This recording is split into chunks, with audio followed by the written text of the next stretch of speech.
YouTube, what's up? It is Ryan. This is So Bad It's Good with Ryan Bailey. We're doing a Beverly Hills recap. I do this as a podcast, and I just played 6 minutes of sick mashups, you guys. Yeah, I'll say it's sick mashups. So go listen to the podcast if you want to lose your flipping mind. I love mashups so much. So I'm going to hit record for the actual the audio podcast, and we're going to start. Welcome to So Bad It's Good with Ryan Bailey. This is your pal Ryan.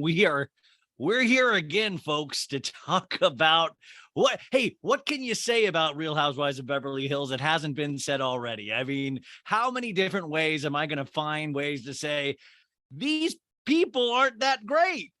They're bad people.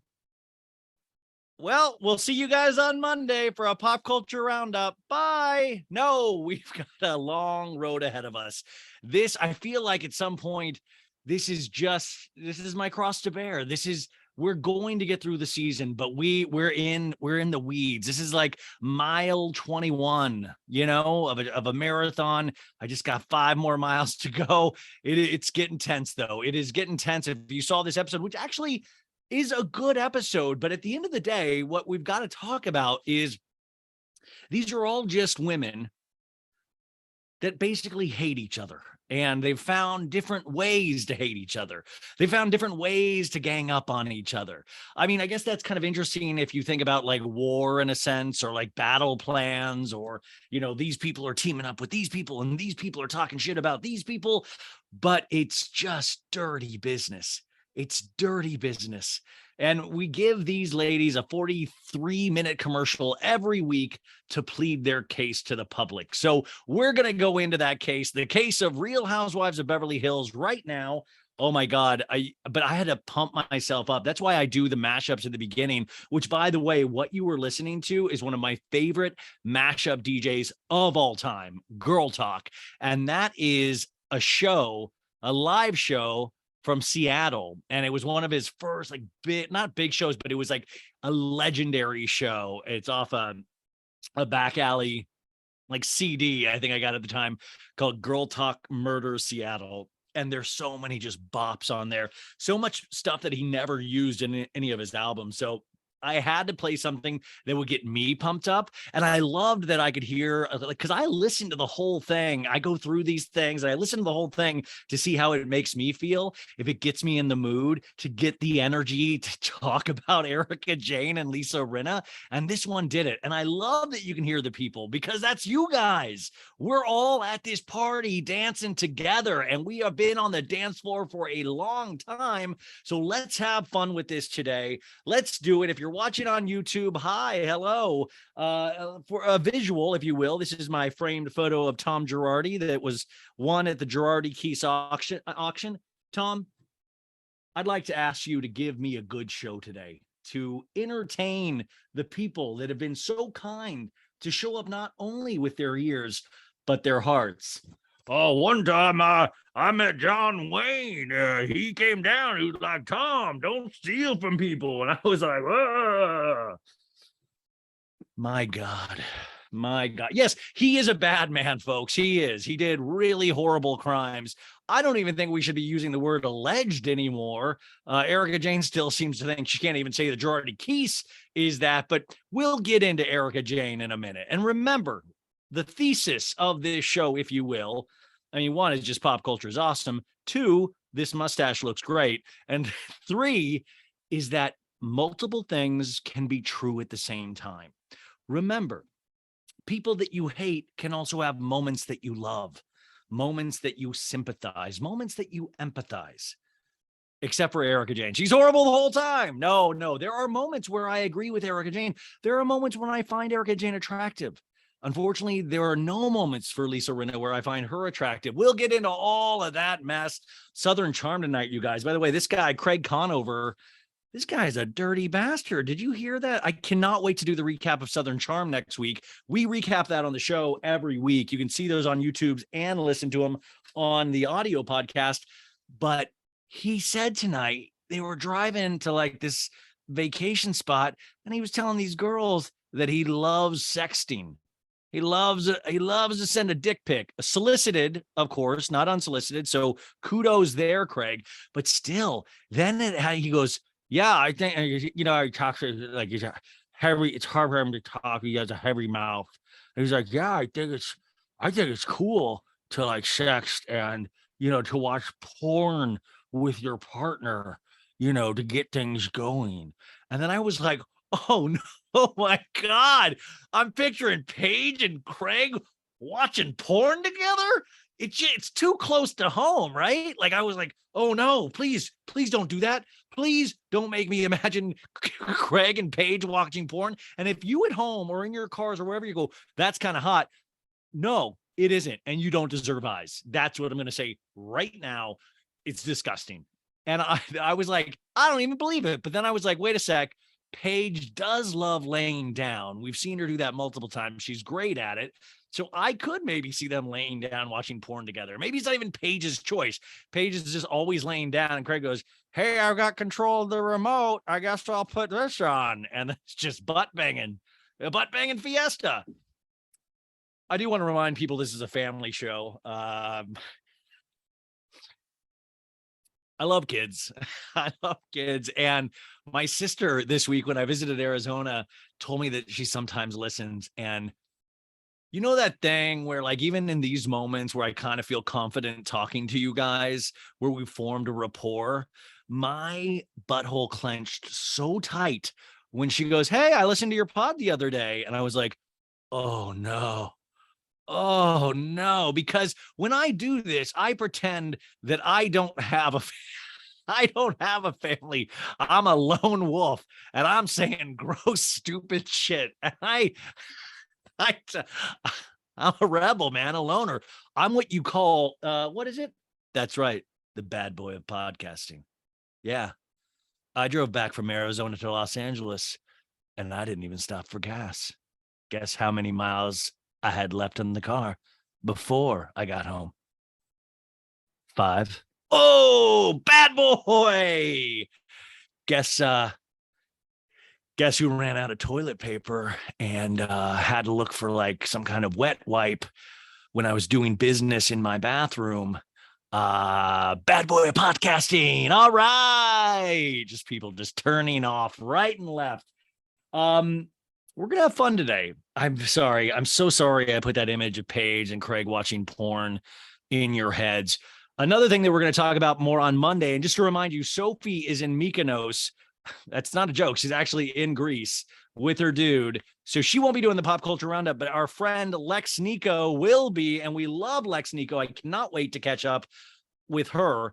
But Sophie this week, you guys, by the way, if you don't know, I do a pop culture roundup on Monday with Sophie Ross, a writer. She has a podcast that just launched the second season, So True with Sophie Ross. Check that out. But she posted a picture from years ago with her and that Nick Viall, the Bachelor guy she's always bitching about. And then she has a photo with him from years ago. Now, this is a perfect example. Two things can be true at once. You can change your opinion on someone. Sophie could look lovingly into his eyes in this photo and then years later, hate him. But I was when she posted this on Twitter. And by the way, this was her posting it. It wasn't like somebody uncovered this and like, look at this son of a bitch with Nick Viall. No, she posted it. But I got to tell you, I was alarmed. I was hurt. I felt like, you post this photo and then you go out of the country. I can't ask you about, hey, what's up with this photo? It's like if you saw me all of a sudden like playing mini putt-putt with Jax Taylor, you'd be like, what? What's up with that? That's weird. So Sophie, when you're back, I've got to remember not to forget that, which seems pretty hard these days. If you enjoy the podcast, please leave it 5 stars on Apple Podcasts and Spotify. I think we did a great week of shows this week. We took Wednesday off, which I think was essential, visiting my family. Monday, we did a pop culture roundup. Tuesday, you had Becky Bailey, my mom, on with the Southern Charm recap. Today, we had my dad disputing some information that my mom had said on the pod, and we had Christian Gray Snow, which his new podcast premieres today. Please don't stop listening to mine, you guys. Please. I need this. I don't have kids. By the way, I do say this at least once every couple of months. All the moms out there, I have another podcast called What the Kids Are Watching. Please go subscribe to that and listen to it. I think a new episode comes out tomorrow, and we're recording an episode tomorrow, but that's not a plug for the show. What this is, though, is just for the kids out there listening with your parents. I'm going to need you to take care of me one day. I'm going to need you to take me in. I just saw my niece and nephew. I think I've got like a 10% chance of them helping me when I'm older. So it's up to you kids, your moms or dads or both listening together, and you're just in your playroom coloring. I'm talking to you, little Bobby, or you, little Sarah. One day I need you to pay for all of my bills and let me live with you and feed me things. I'm hoping to be able to feed myself, but I'm going to need you to purchase the food. I'm not going to even say I'm going to try to clean up after myself. All I'm saying is take me in. That's all I'm saying. I don't think we have to worry about this for another 20 years, but in 20 years, I need your kids to step up. So please start hinting that they might need to take me in right now. Can you guys promise me that? You guys, the Winter House trailer, we're going to talk more about that on Monday, but my God, it made me believe in reality shows again. You started it with Tom Sandoval and Tom Schwartz, which I told our Patreon audience, we did a Patreon live last night, that they were only there for 2 days and they're all over the preview, the trailer for the new season. But the Winter House trailer is awesome. We'll be recapping more of it on Monday, but I've got to say the last scene was given to Schwartz and Sandoval. And I was like a proud papa. I was like, good. They're only there for 2 days and they got so much featuring in the trailer. Like at the end, what was it? Like Sandoval was like, it's like so much drama in this house. And then you cut to Schwartz like in bed. He's like, I think I have alcohol poisoning. And he delivered it amazing. That's what a star is, folks. That's what we call a star. And so Tom Schwartz and Tom Sandoval, hats off. Show these kids how it's done. Listen, one guy in Winter House, they released the cast photo. He's Craig's buddy from college. He wears double necklaces, double rainbows, dude. He has like 2, and it's like, it looks like puka shell necklaces, you guys. Who's wearing puka shells in the year of our Lord 2022? This guy. And then he's like, I gotta tell you, I'm pretty much gunning for every girl in the house. And I'm like, that's disgusting. That's illegal. That's Army Hammer behavior, folks. No, I'm joking. No.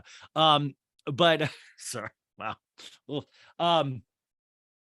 all I'm saying is that I don't trust a guy that wears 2 puka shell necklaces.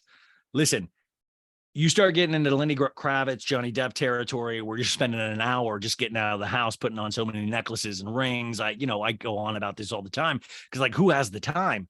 But 2 puka shell like, what's wrong with just 1 puka shell necklace?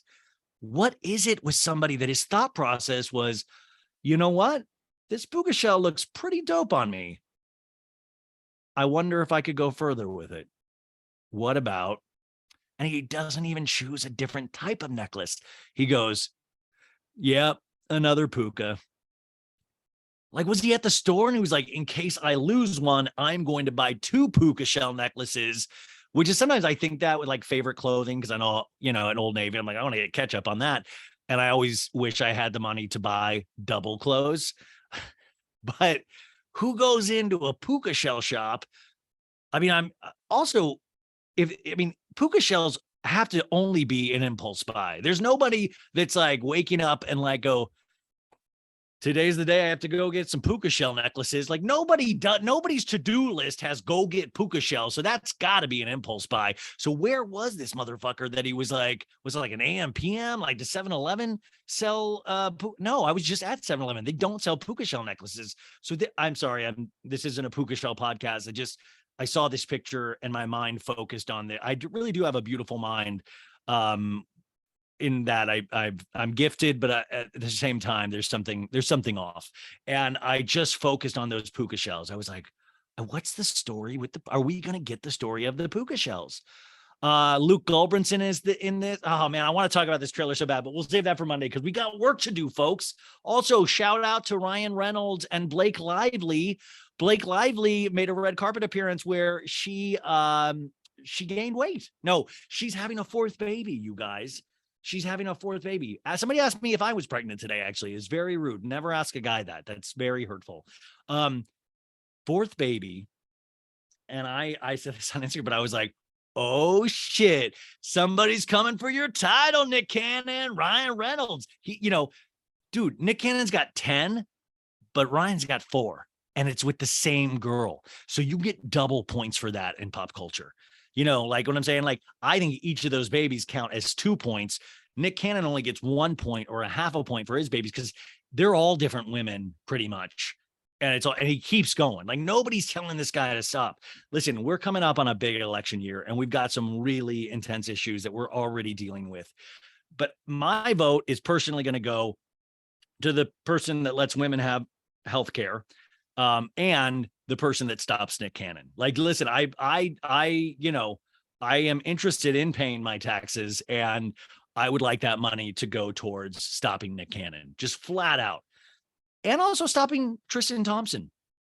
Like, leave his basketball ability, but take away his penis ability. Am I crazy for saying no? I think that makes me a folk hero. Next week, you guys, the Kardashians starts their 2nd season. Are you guys, what's going on? It's me, Scott. I don't even know if I'm in the 2nd season. Courtney, this is horrible. They're going to have that episode where Courtney's in Italy and Scott's like, where is everybody? Why, where? I'm seeing on TMZ, you're all out of the country. What's going on? Let me, you're like, Scott, you have to watch the kids. I don't care about the kids. I want to be with you. Kendall, Kylie, come on. I'm a 40-year-old man. Let me hang out with you. I truly do worry about Scott. I joke around with Scott, but I think we all worry about Scott. Okay. Also, so the Patreon, you guys, go sign up for the Patreon. Selling the OC. We recapped the 3rd episode. We also did a live Patreon that you can actually go rewatch, where I'm answering everybody's questions. And we're doing some other special things that you'll find out about.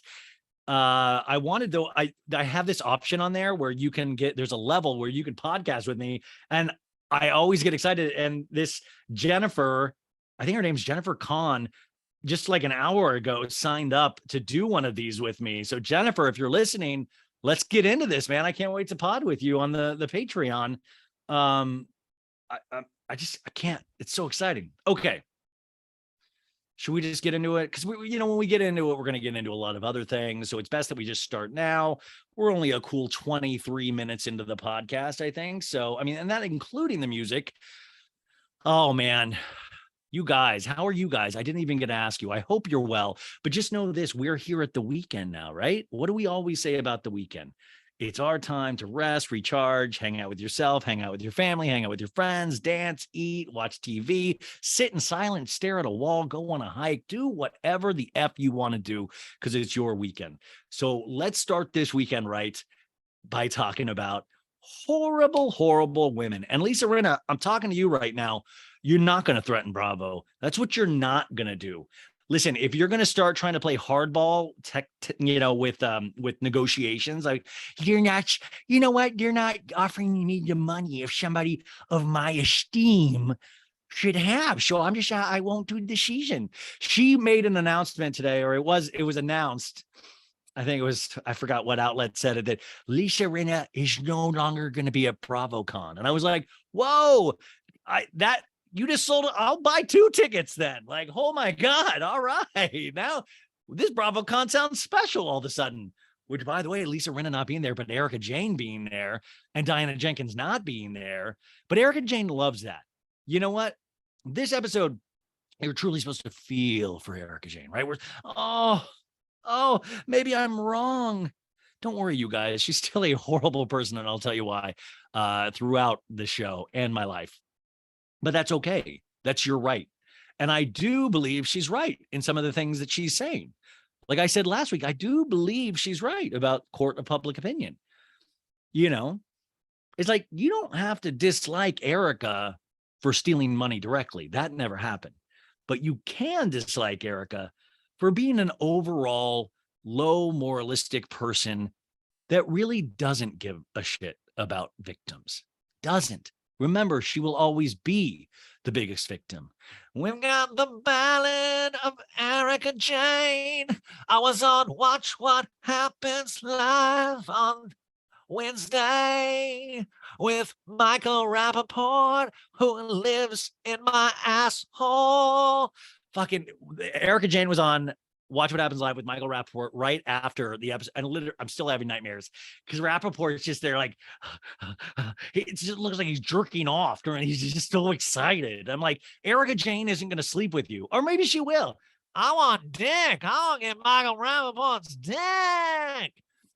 Michael Rappaport, literally, there were moments where he was like, hey, Erica, what happened to those diamond earrings? And you knew it was such a setup of like, don't worry, Erica, I'm going to make you look good out there.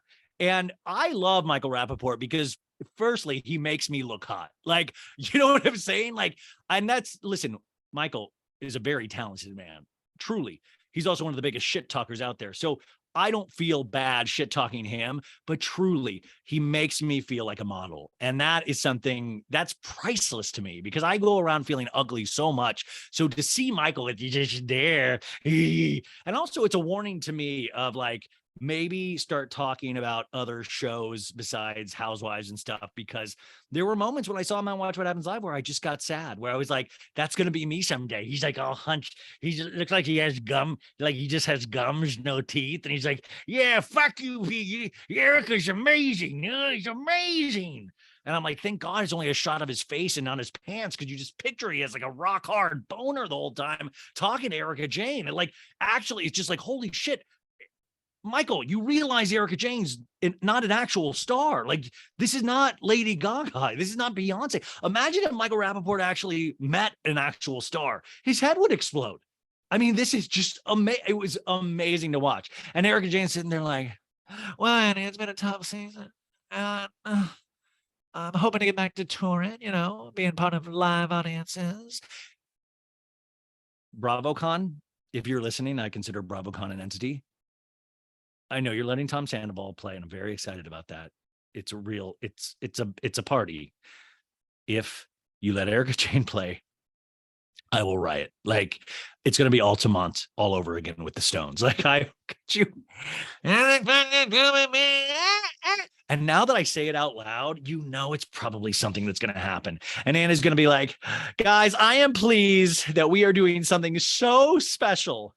The first return to the stage of Miss Erica Jane. And she's going to have some new song about like, I like to blow on men for money. I love to pay bills with money that's not my own. Diana Jenkins, please give me stuff.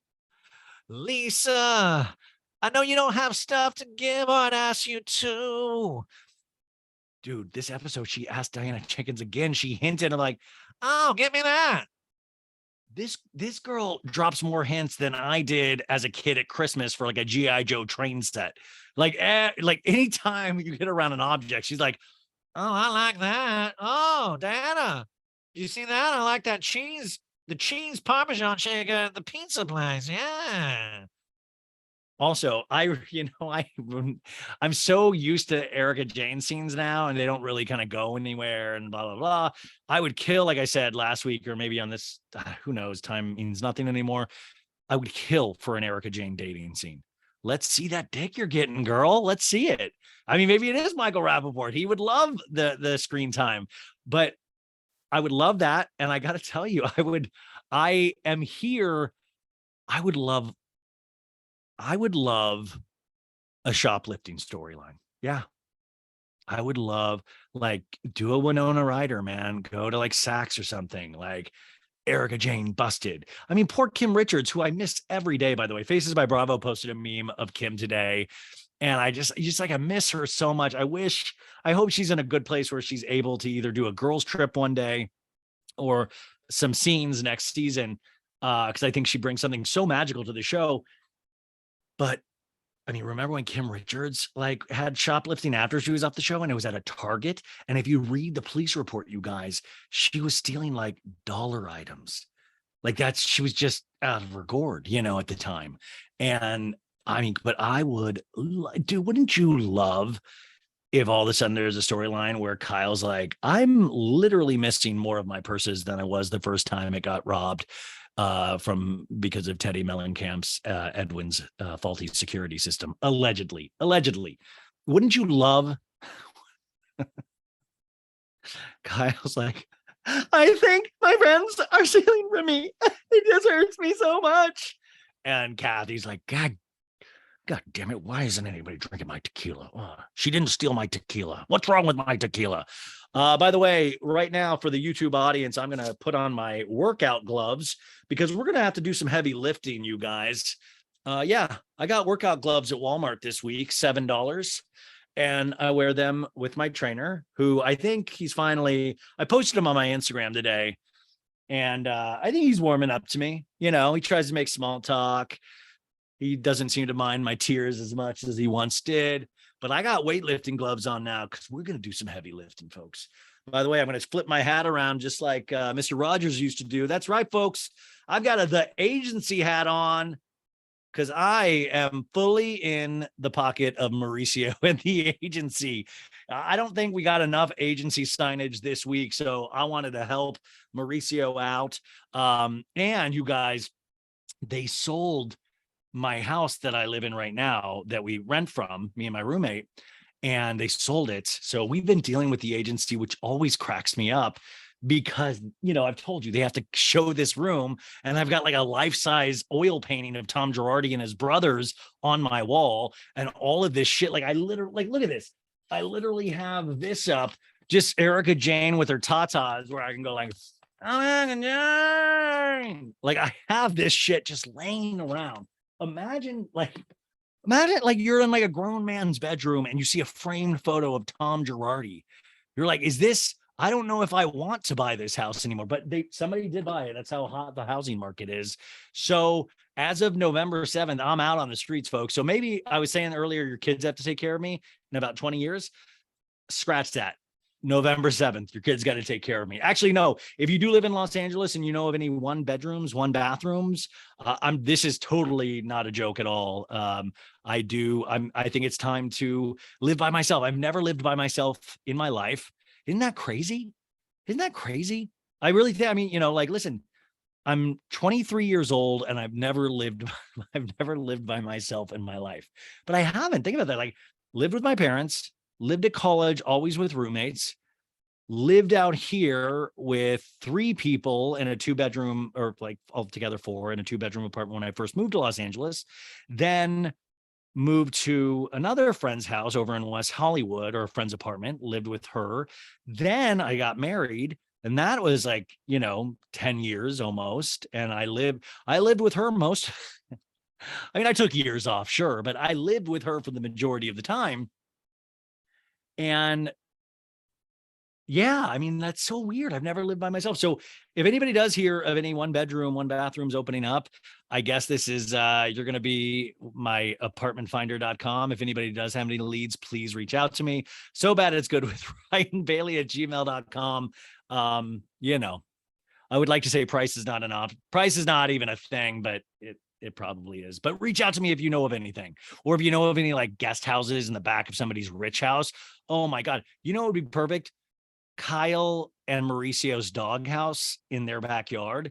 It looks so big. It looks just as big as my room and bathroom. And I could just pee on the lawn, you know, and I could be one of those guys that gets a gym membership and then just uses the shower at the gym. Listen, I'll take whatever options that we have. Also, Juliana Carraza took our notes again for us today. And if you listen to the show this week, my mom, this really upset me actually. My mom said that she remembers during 9/11, an insanely tragic time, which we just celebrated another anniversary. I don't think I should use the word celebrate, but another year has come and gone and 9/11 has come and gone. But my mom told me this weekend in front of like all our family that she had bought tape and tuna cans and all of this stuff to make a bunker.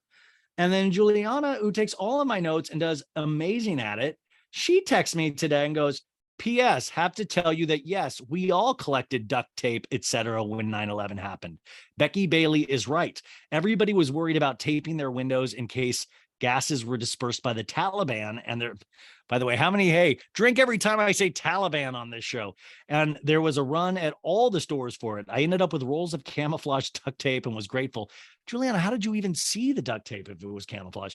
Still have some. Wow. The news authorities then were telling all of us the water was sold out. We were hoarding it.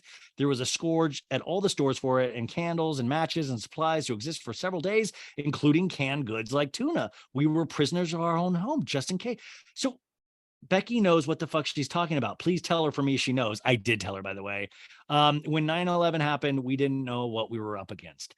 And Juliana and also the audience, this is actually so sad because I realized that not only my mom, but now Juliana is having memory issues. That is so, you hate to see it, right, folks? You don't like to see it. That's sad.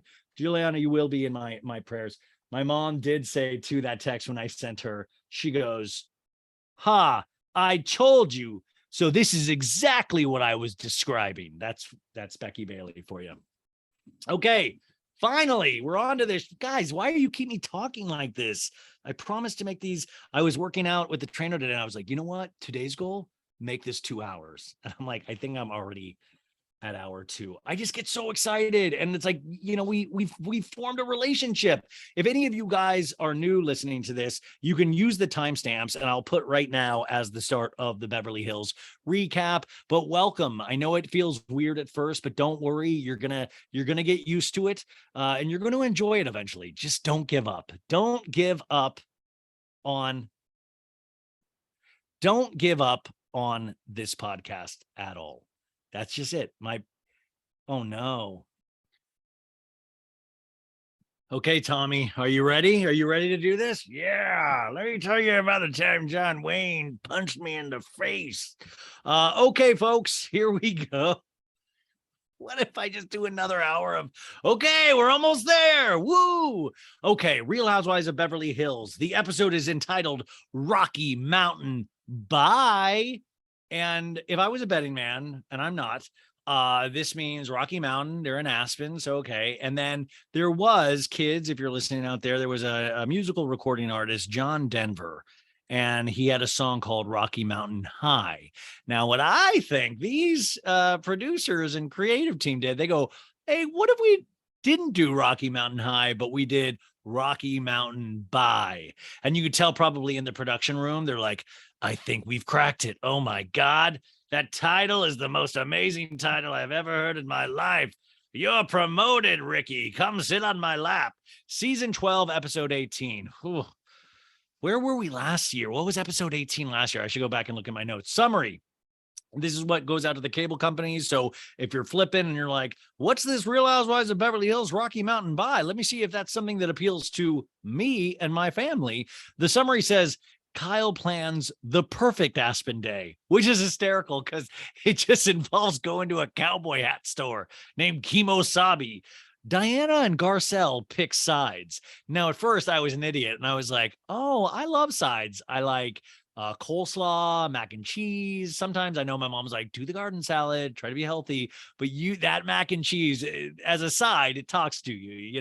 Turns out that's not what it's about. But also, Diana was such a non-factor. Diana's going to go down as a one-season housewife that made more noise off screen than she did on. Like I said this today, like Asher has made more of an impact on the show than Diana Jenkins has. And that's fine. Some of us aren't stars of stage and screen. Some of us do our real work behind the scenes. And that's what it seems like the case of Diana. Her real work is done through her legal team. And guys, like I always say, if you're listening, I hope you're billing big money right now. And I hope you like me. But Diana and Garcelle pick sides. Okay. By the way, I was so sad.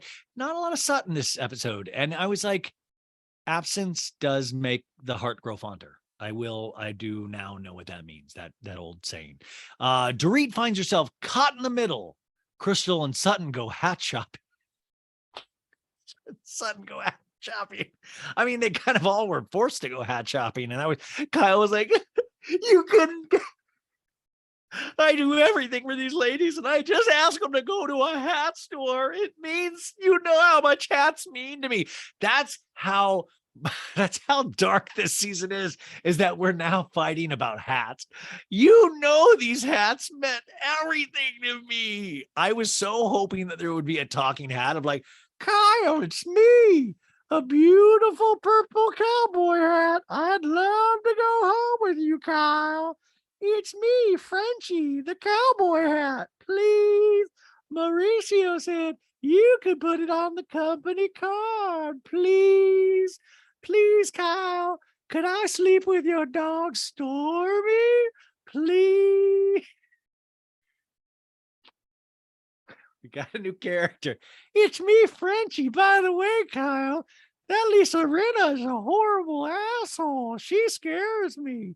Also, just drink Kathy's fucking tequila, lady. What's your problem? Also, I don't trust Erica James as far as I can throw her, which would not be far. Holy shit. Kyle, you're my only friend. Please take me back to Beverly Hills. I hate Aspen. I hate being here at the Kemosabe hat store. Kyle. Kyle, please. I've got to take a major shit, and Kemosabe won't let their hats go to the bathroom during shop hours. Please. Kyle, please. Put me on, Kyle. Oh my God, I look amazing on you. I make you look amazing. I really bring out your boobs.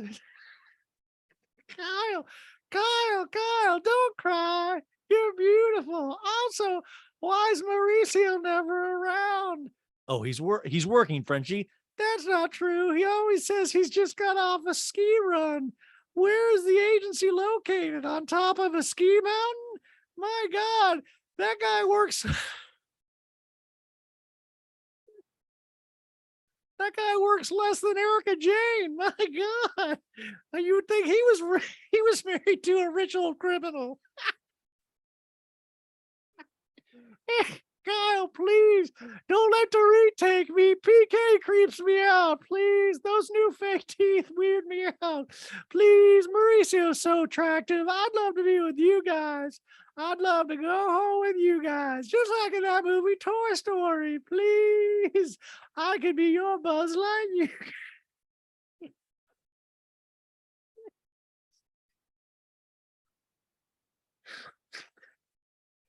Kyle. Kyle. Sorry. Kyle.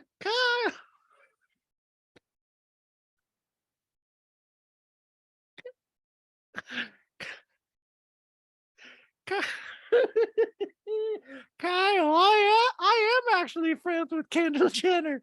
She fucking hates Lisa Rinna. I'll tell you that much. She's lying her ass off.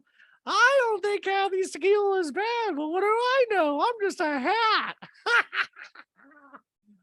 I don't even like drinking. I love drugs. I do a blow a lot. Mauricio, you got a bump for me? Okay, come on, grow up, you guys. Oh, okay. Are we done yet? Did we get to the end of the episode? Okay. So the summary, that was the summary. And we always start with previously on Real Housewives of Beverly Hills. No taglines this week. It just jumps right into the story. So you got to be pretty wise as an audience. But then they're like, no, you know what? Let's show you every scene from every other episode from this season. And we start with Kyle, Kyle, like, I can't get over last night. I'm really tortured. And Rinna goes, and Kyle's like, I'm really upset. And Rinna goes, how did it get here? And Kyle's like, clearly they were talking about the earrings and everything that's going on in the press about Erica. And then we have 10 hours earlier of Erica going, there is a place to make people whole, and it is a court of law, not in the court of public opinion. First off, listen, I get Crystal's like a second season cast member. And Crystal later says in this episode that she feels talked down to. Crystal's 1,000% right. My God. Do you realize, and I just found this out this week, that her husband directed The Lion King? Like, did you realize that, Erica? You just lost your shot at ever being in a Disney movie. Like, but honestly, like, watch how you, like, she's a little too comfortable screaming at Crystal. And Crystal's like, we're not talking about public opinion. Yeah.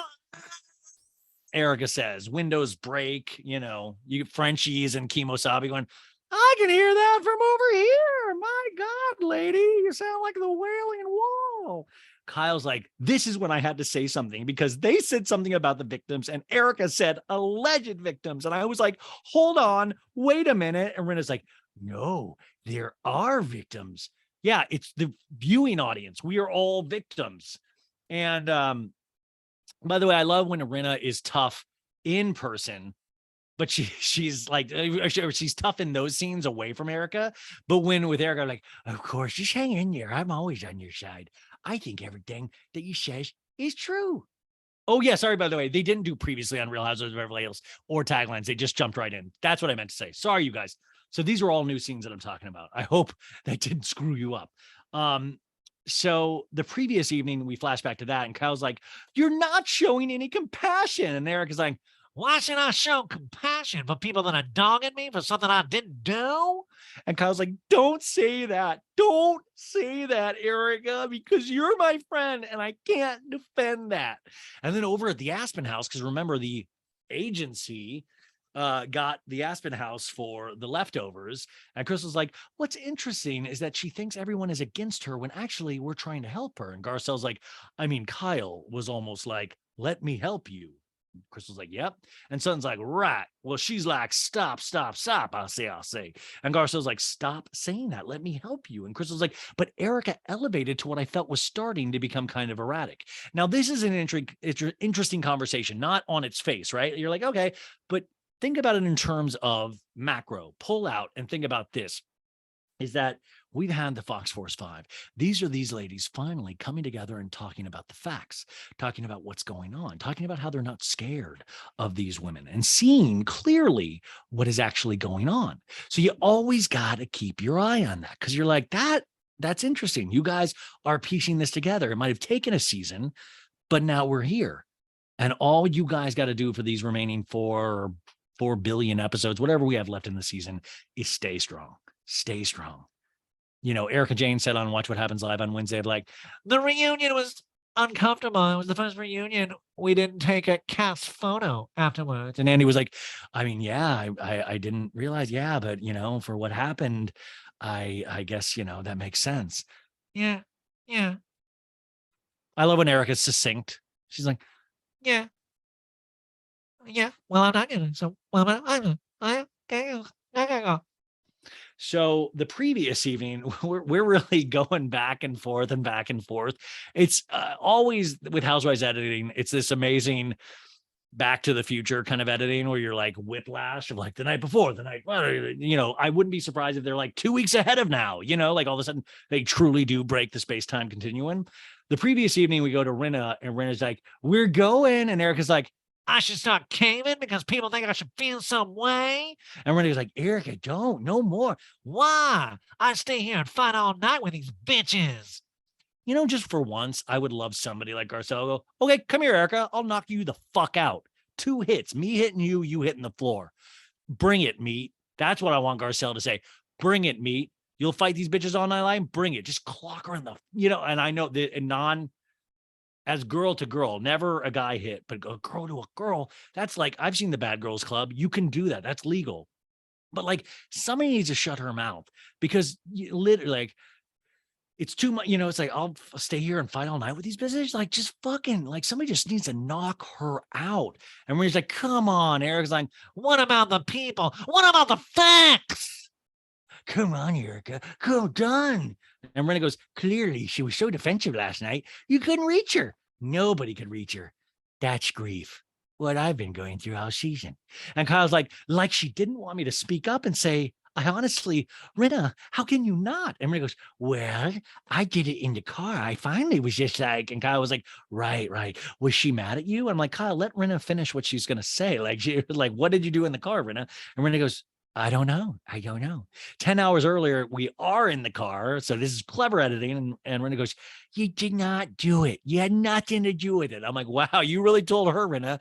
Oh, you're so not a criminal. Yeah, of course. You didn't marry for love. You married for his money. But no, that's legal. You can't go to jail for that. That just makes you a horrible person. Yeah, you can't. No, these victims, they did that to themselves, you know, that's nothing to do with you. And Eric was like, baby, I was living my life. Baby, I was living my life. What? Who are you? You act like you're somebody so much more successful than you actually are. And that's like the sadness in it, is that I truly can't tell if she thinks she's a star or if she knows she's not. And she's now just playing the card. Now she's like waking up to the reality. Like she was so close to actually cementing some kind of real career. Like truly, she was close. If COVID didn't happen, and Tom played his cards a little bit better, I think she could have had 3 more years before any of this got out, and she would have been able to solidify herself away from Tom Girardi. Because I truly think that was the plan. Erica might not have signed any of these documents, but I theorize in something that I fan fiction, this might be completely fiction, is that I think she knew about what he did much earlier than any of us. And she was plotting that way out, planning for that way out. That makes a lot of sense to me. And I think she was really close. I think COVID, for all of us, really screwed her up. Currently in Diana's hotel room. So Erica now has gone over to Diana's hotel room. And, last episode, Dorit was like, I can't stay in this huge mansion. Beep, boop, bobby, boop. It scares me. I must go to a huge hotel where it's much safer. And Erica's like, the things that are being said to me are so gross. And you think I'm just going to sit there and say, oh, well, no. You bet you I'm going to fight you like a lion. And that's why I'm so vicious. And that's why I will not back down. And Dorit's like, I think that Kyle wanted to hear some acknowledgement, compassion, and so on. And Erica's like, you want me to do things legally? I cannot. And God forbid anyone in this group has to go through what I'm going through because it ain't nice. Like, see, this is the subtle, not even subtle, this is her planting. Remember, you guys, she's the victim. You weren't the victim for the 20 years before when you got all the Panther rings and Tom never said no to you. You weren't the victim then. You got to enjoy the spoils of his crimes. And you enjoyed it. You did. You never penny pinched. You never tightened the belt, right? But now, oh my God. She has never struggled a day in her life, except for before she met Tom, and now. Also, this is the interesting point that I will say in Erica's favor. I do believe that most rich people are criminals. I mean, in some form or another, And it's like, pick the right criminal, man. Erica, you should have married Kris Jenner. You would be protected for life. So, Dorit's like, oh my God, the whole Erica Jane, oh. And Eric's like, and everybody wants me to curl up and be nice. Oh my God, I'm so sorry. I'm not apologizing for shit. And they're going to apologize when it's all said and done. And guess what? They don't look like they're on the right side of things. Are we just supposed to forgive and forget? No, I'm going to remember. Dorit is actually looking at Erica, smiling. She's like, beep, boop, bobby, boop, boop, boop. I don't compute. I'm trying to be good friend. Help me, PK. I need the strength of Jagaloo. So Erica truly, it's just like a weird scene on the bed. But Dorit falls for this hook, line, and sinker. To me, it's always simple. It's real simple, but Kyle makes a point later in this episode, and I want to remind people it's always legal, right? It's legal. I can't legally talk about this. You shouldn't, if legal really did matter, you shouldn't legally be allowed on this show still, if legal mattered. I mean, unfortunately, for everything that makes sense, like you're like, okay, that kind of makes sense, like, right? It's got to be a legal thing, right? But then you think about it and you're like, well, how is it legal? Earlier in the season, she said, well, there might not even be victims. Some people are faking it. Well, she was allowed to say shit then. So she's not allowed to be compassionate towards victims, but she is allowed to speculate if they actually exist or not. It seems to be a weird double standard. And it seems to be somebody that knows their way, not around the law, but knows enough and is married to a lawyer enough to realize that the law can be bent to serve your needs. And it's a great excuse. Like, by the way, folks, if you don't want to go out tonight, if you have you're supposed to meet with like Jackie and Ron for a couples night, go Jackie, Ron, it's me, Susie. Bad news. Legally, I can't go out tonight. That's a legal thing. You wouldn't understand. It's legal. My hands are tied. It's legal. What do you want me to do? It's legal. that's the excuse for I mean, I'm just going to use that excuse from here on out for everything. It's a legal thing. You wouldn't understand, like, it's just like I'm late on my credit card bill.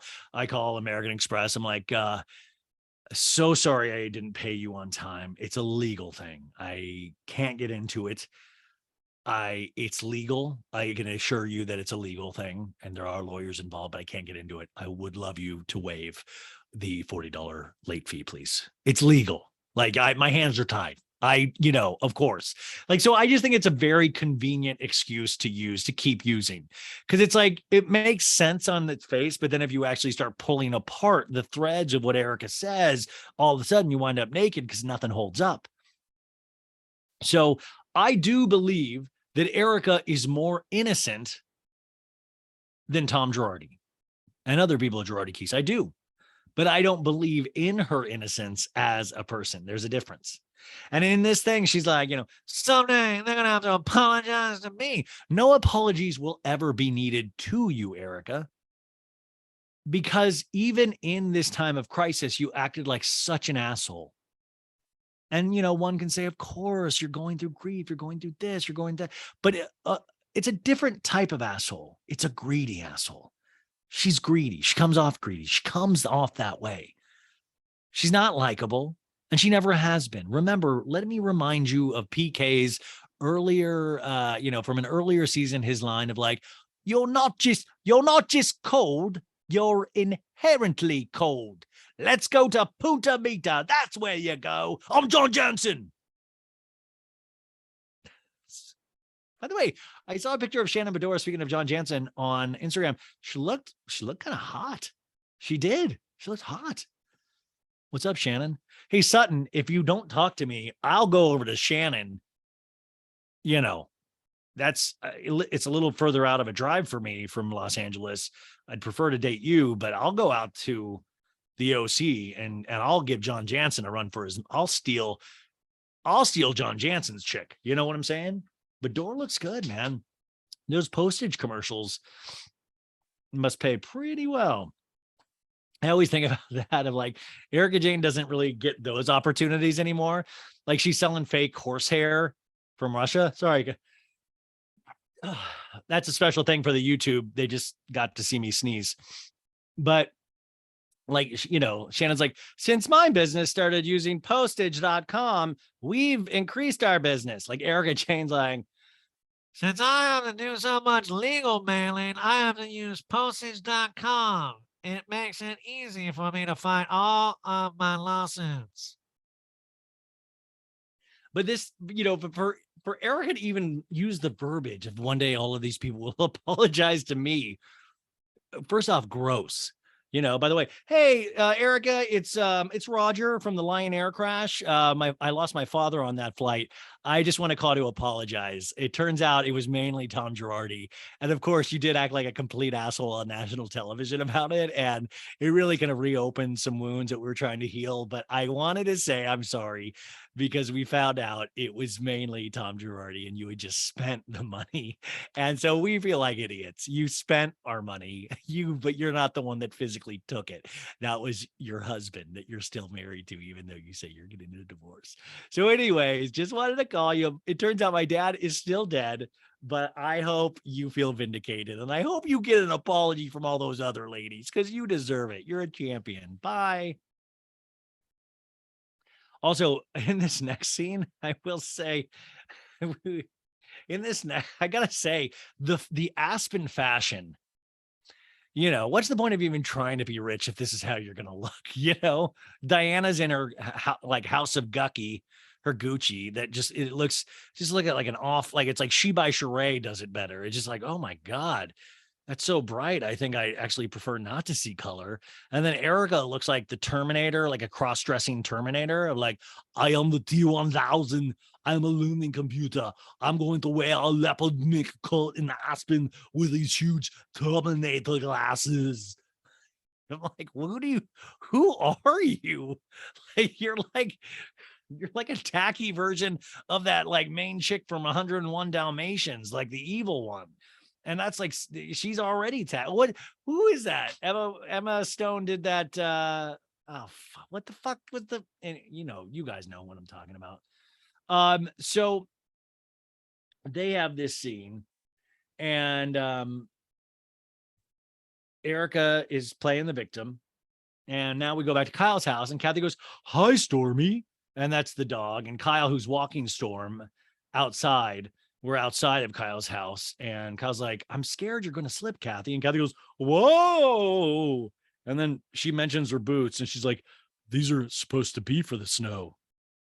Kathy is really on, like, Kathy is like a Charlie Chaplin. There's like a silent film comedian in the body of Kathy Hilton. And Kyle's like, "No, Kathy, just because they have fuzzy stuff on them doesn't mean they're for the snow." And Kathy's like, "Well, I have shoes like that," meaning Kyle's. And Kyle goes, "Yeah, I slip in these too, but you just have to take care. Rinna, just look at my sister. Please just look at them." Because Rinna's out with them, which is like, that's my nightmare, to take any kind of walk with Lisa. Right? Could you imagine?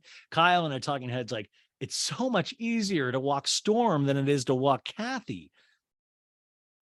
Okay. And "Walk me, Frenchie, your new purple hat, Kyle. I love to go on walks. I haven't been outside since I came to this store in 2008. Please buy." Kyle and I talking. Sorry, Kathy goes, "Jesus, it's like ice skating." And she's like falling, and Brenna grabs her. Yeah. It's one of those things like on that movie, The Good Son, with Macaulay Culkin. I just keep picturing Rinna just like putting a hand out and pushing Kathy down a hill, because she just seems like she's like, "Bye, Kathy. Harry says goodbye too." Boom.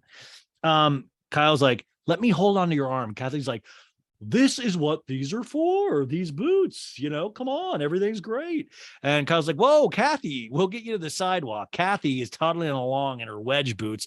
I mean, I physically am laughing. Like, I think she's very funny. And she goes, "These are supposed to be for the snow." And Kyle goes, "Who told you they were for the snow?" And Kathy's like, "They sold them to me like that." And Renee goes, "They lied." "They lied. They fucking lied. Here, come over here. It's flatter." I was like, "Kathy, do not ever listen to anything Renee says."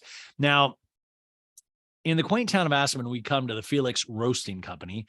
Garcelle enters the establishment. She's like, "It's a warm day today." By the way, Cherie Zampino is in like a couple background scenes, but I don't even know if she talked this episode. Like, it is bizarre. She is all of a sudden like John Pringled herself out of the Beverly Hills cast, which, by the way, I was watching Southern Charm tonight. What truly did happen with John Pringle? Like, I'm not even joking around. Like, is he okay? Did he get like, did something happen to him? Like, he was in some of the beginning episodes and now he's gone. We must find John Pringle, folks. Like, I made fun of how he looked, but I didn't mean go away. Like, are you kidding me? Like, John Pringle's just gone? Like, did the guys have a falling out with John Pringle? Like, there's something happened. Please let me know. Oh my God, you guys, I have Beverly Hills on in the background over here. And I just play it while I record and watch what happens live. Oh, that's my big Diet Gulp cup. Michael Rappaport's goofy face. I love Erica Jane, Andy. How you doing? I'm Michael Rappaport. Okay, this is where I rewind and I start again. I've watched Real Housewives of Beverly Hills, or had it on my TV, on my direct TV, for the last 8 hours. It's so funny when I do these, I really do have to get into a certain type of mood, and I just keep playing the show over and over again. Like, I dream about the show, and that's why it's like every week it's harder and harder. So, okay. So Crystal's like, "It's a warm day today." And Son's like, "Well, and Crystal's like, "You need extra." And Son's like, "I have my hottest coat on the warmest day, I say. And it's this giant silver iridescent puffy coat they stuffed into her suitcase. Remember when her assistant was like, "Come on, Sutton, get that in that suitcase." And Sutton was like, oh no, I'm trying to get it into the suitcase. And Crystal was like, want me to order for you? And Garcella's like, oh yeah, what do you want? And Sutton's like, Crystal, I'll just come up there. And Garcella's like, I want to get, I think, a latte. And Crystal's like, I'm going to get a hot chai latte and a plain croissant. And I'm like, really? We left this scene in? Do you know? Like, I mean, there was like, nothing. Like, what person watching that? I was like, I like this. I wonder what Crystal's going to order. Feels kind of naughty. A chai latte? Oh my God. I'm so glad. I can't believe we're witnessing this real life event. That's amazing. Someday I hope Crystal watches me order at Starbucks. It's really cool. So then they seat themselves just as Rinna and Kyle and her hat enter. And Rinna goes, hi. And Garcelle's like, oh, you brought Storm, the dog. And Kyle's like, I did. Where's Kathy? And Rinna goes, I didn't call her back. She just called me. Call her and find out where she is. You just lost cat, like literally in the 80s. I remember being a little kid and there was this boy, little boy Adam, and he was like stolen from his parents. And remember that guy who hosted America's Most Wanted? It was his son. It was like this horrible thing. And all the kids in the 80s were really scared of being like, like here, you guys aren't even like, it's like some robbers are just going to steal Kathy Hilton, just pick her up off of the street. And you're going to see Kathy Hilton on a milk carton is like missing just because Rinna is like, I pushed her. I just didn't care anymore. I just left her. Kyle and I talking here goes, ever since I was a little girl, when we'd be walking down the street, Kathy would disappear into stores and stuff, and I would panic that I was lost. Now I really do feel that I'm my sister's keeper.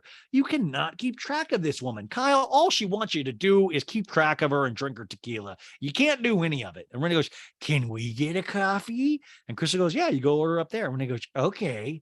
Once again, like, did we need that? And Kyle goes, oh, Storm, I'm so sorry. I just stepped on your toe. I'm sorry, Mama. She got in the weirdest mood. I came home last night, 15 minutes after they all left. The room was cleared out. Obviously I wanted to clear the air with her, but also my feelings were really hurt. Like, I thought she was talking about Stormy, the dog, but she's actually talking about Erica.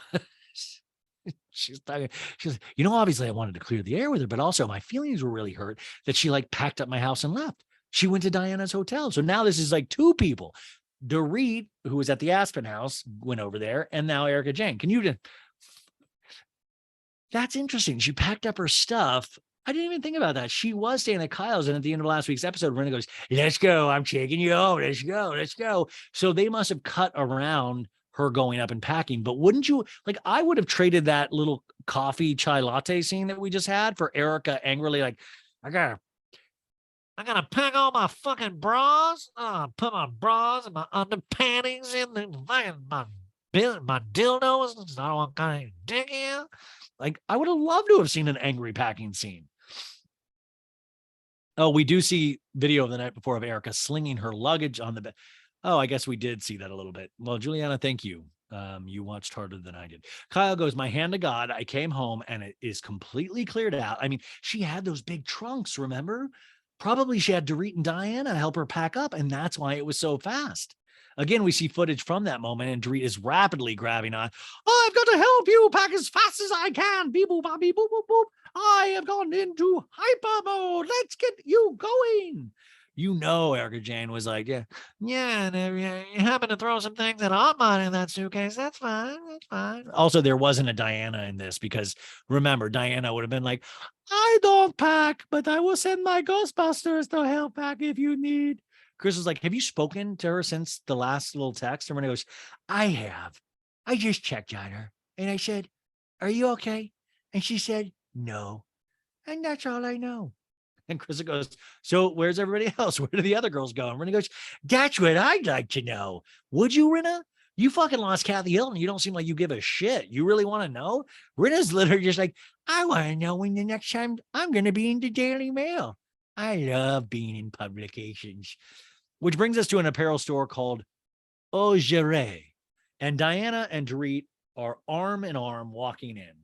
And Dorit goes, this is so chic, which, by the way, I drink every time she says chic. Chic was the Jamie Lee Curtis scene of like the wind chimes. I was like, this is so chic. And I was just all of a sudden in the store looking for wind chimes. I love it. They only have this in Zermatt. So they have this other store in Zermatt. And she whispers again to Diana, It's like so chic. And the sales clerk's like, this guy's like, hello, how are you? Welcome to OGA. And Dorit goes, thank you. We're so happy to be here. I was in the store in Zermatt. And the clerk goes, oh, great. That's our original store, actually. And I love it. And the clerk goes, we never make any more than 25 or 30 of any piece. And I'm like, okay, fine.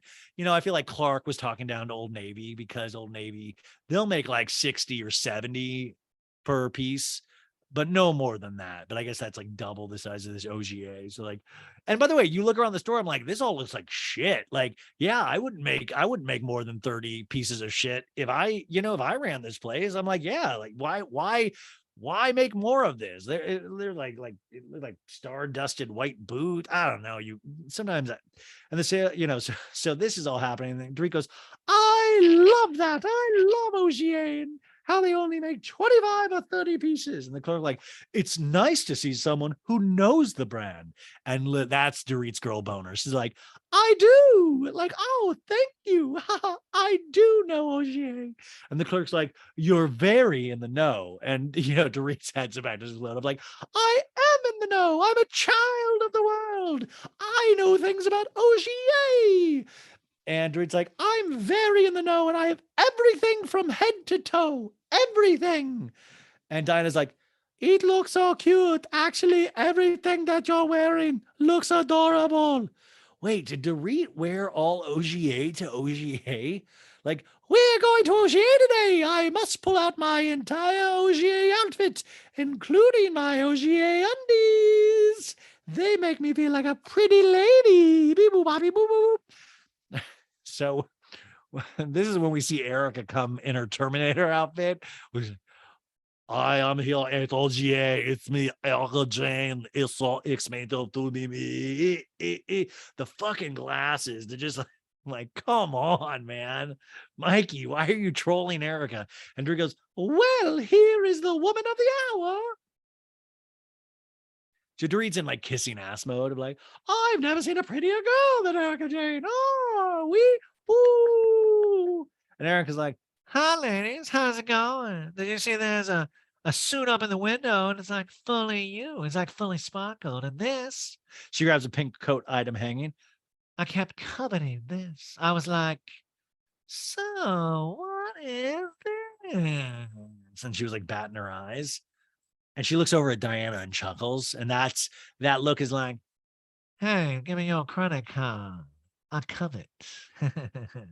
And Clerk's like, that's a true ski outfit. This Clerk, by the way, we need to track this guy down and talk to him because he was giving something. He was really doing more than he needed to.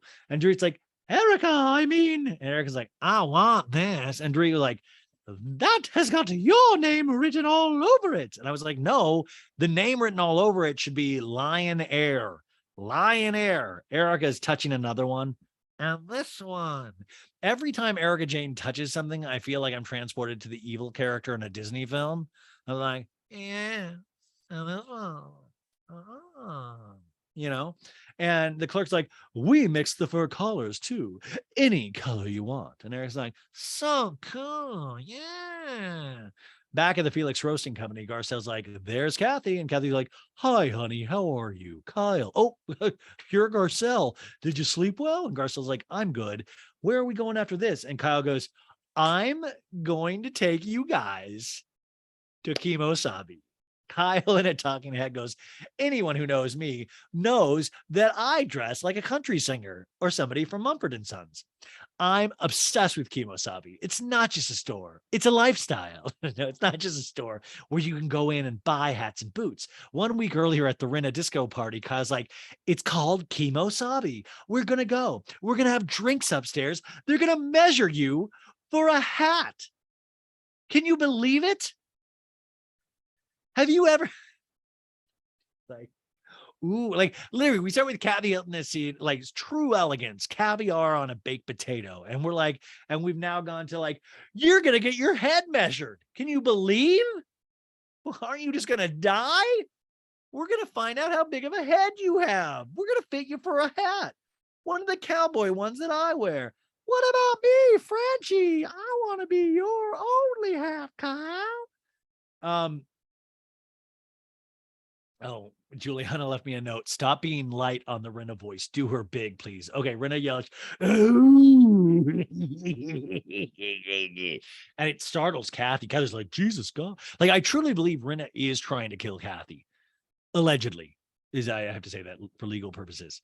But it's, she's making even loud, startling Kathy. Like, she's trying to upset her. She doesn't drink her tequila multiple times this episode. And we know that's Kathy's weakness. Kyle goes, they have the best hats in the world. It's not like that asshole shop Ogier. It's not just shopping. It's an experience. If you've never had your head measured before, you're missing out. It's amazing. I had 3 orgasms the last time somebody put a measuring tape on my head. And Chris was like, it's the experience. You're right. Kyle in a talking head goes, I'm hoping all the girls are going to get their act together and make nice for me because they know how excited I am about this. Kyle, my God, you would shit if you saw the mouse ears at Disneyland. They'll inscribe your name on it and they'll do all sorts of fun stuff. And, I want to know the story of her first cowboy hat. Like, what was the first one where she was like, you know what? I've never been kind of a cowboy person. And then she was like, holy shit. She looked at herself in the mirror like, this is the real Kyle Richards. Wow. Now, if you listen to the podcast, there's a men's hat store called Gorin Brothers, Goorin. And I don't know if they're still open, but there used to be one on Melrose.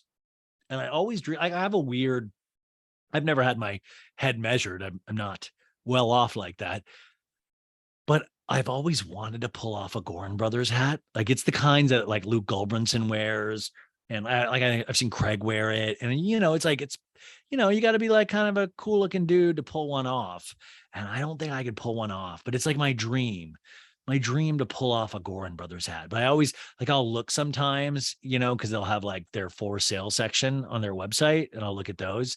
But then I'm like, how do you even I would need to really trust somebody that knows about hats and my head, that would be like, you look cool in that, because the reality of it is I probably just can't pull off. I'm not gifted like Kyle Richards. I can't pull off the big hats, even though I want to desperately. Have you guys ever wanted that? You want something so desperately because you think it looks cool, but in reality, it probably looks so stupid on you. So now is a favorite part of this episode where we get Kyle. It's like a hat montage. Any kind of montage with fashion always reminds me of an 80s film. In the 80s, you guys, there was always like these films where they're like, we've got to go to the mall and pick out an outfit. And then you'd hear like, a little sax. And you would see just like they did in Can't Buy Me Love, remember the Patrick Dempsey movie? And it was like, you look cool. Well, let's try on this jacket. And it was like, and then, like they're coming out of the dressing room. The girl's like, not that one. And like come out again. No, definitely not that one. And then it's always the last outfit. And she's like, yes, definitely that one. I love 80s montages. So this was very exciting for me to see a lot of pictures in Kyle and hats. Kyle goes, they have. Sorry. Kyle goes, we can at least text Dorit and Diana and have them respond about meeting at Kemosabe. How many times will I say Kemosabe this episode? And Krista goes, yeah. Now back at OGA's, Dorit's like, you know that all the girls and Kyle, beep boop, bop, beep boop, boop, boop, they're going to the hat store that Kyle loves. The hat store that she talked about. How do you feel? And Erica's like, I'm not going to no hat store. And Dorit's like, you don't want to go? No, look. I really don't want to be around anybody that treated me like they did last night. For what reason? Dorit in a talking head goes, would it be a lot easier for the group if Erica just expressed some sympathy? Beep boop bop, beep boop boop. Yes, but Erica has her own reasons. Whatever she says, it's going to be scrutinized. It's going to be picked apart and it's going to be thrown in her face. Beep boop bop, beep boop boop boop. See, Erica, all you need to do is get a jury of 8 Dorits. You fully got Dorit on your side. Good job. You got one. Like, listen, she even says, would it be a lot easier? Erica expressed some sympathy. Yeah. But you know what? I'm proud of her because she stuck to her guns and stayed an asshole. she stayed a jerk off. And it's just impressive because at every corner you expect her to apologize at some point and she doesn't. And I gotta say, it's really nice it's refreshing to watch because most normal people would apologize, but not Erica Jane. And you've just truly got it's almost like Dorit's like, I truly don't understand it. So I guess I have to look up to her for it. I guess I have to champion her now, you know? I mean, you do get to a point where you're like, there's like a Donald Trump kind of vibe where it's like, and this is not political, but I think we can all say like the guy has been in massive trouble for massive things his entire career, and he just ignores it. He just ignores it, and eventually it goes away. And Erica Jane kind of has that same like, well, I'm not a criminal. I'm not going to admit to that. Yeah, I love getting dick, honey. And eventually people do forget. I was talking about that today. I was on Dana Wilkie's podcast, which I think will come out next week. Dude, we had like a 2-hour conversation.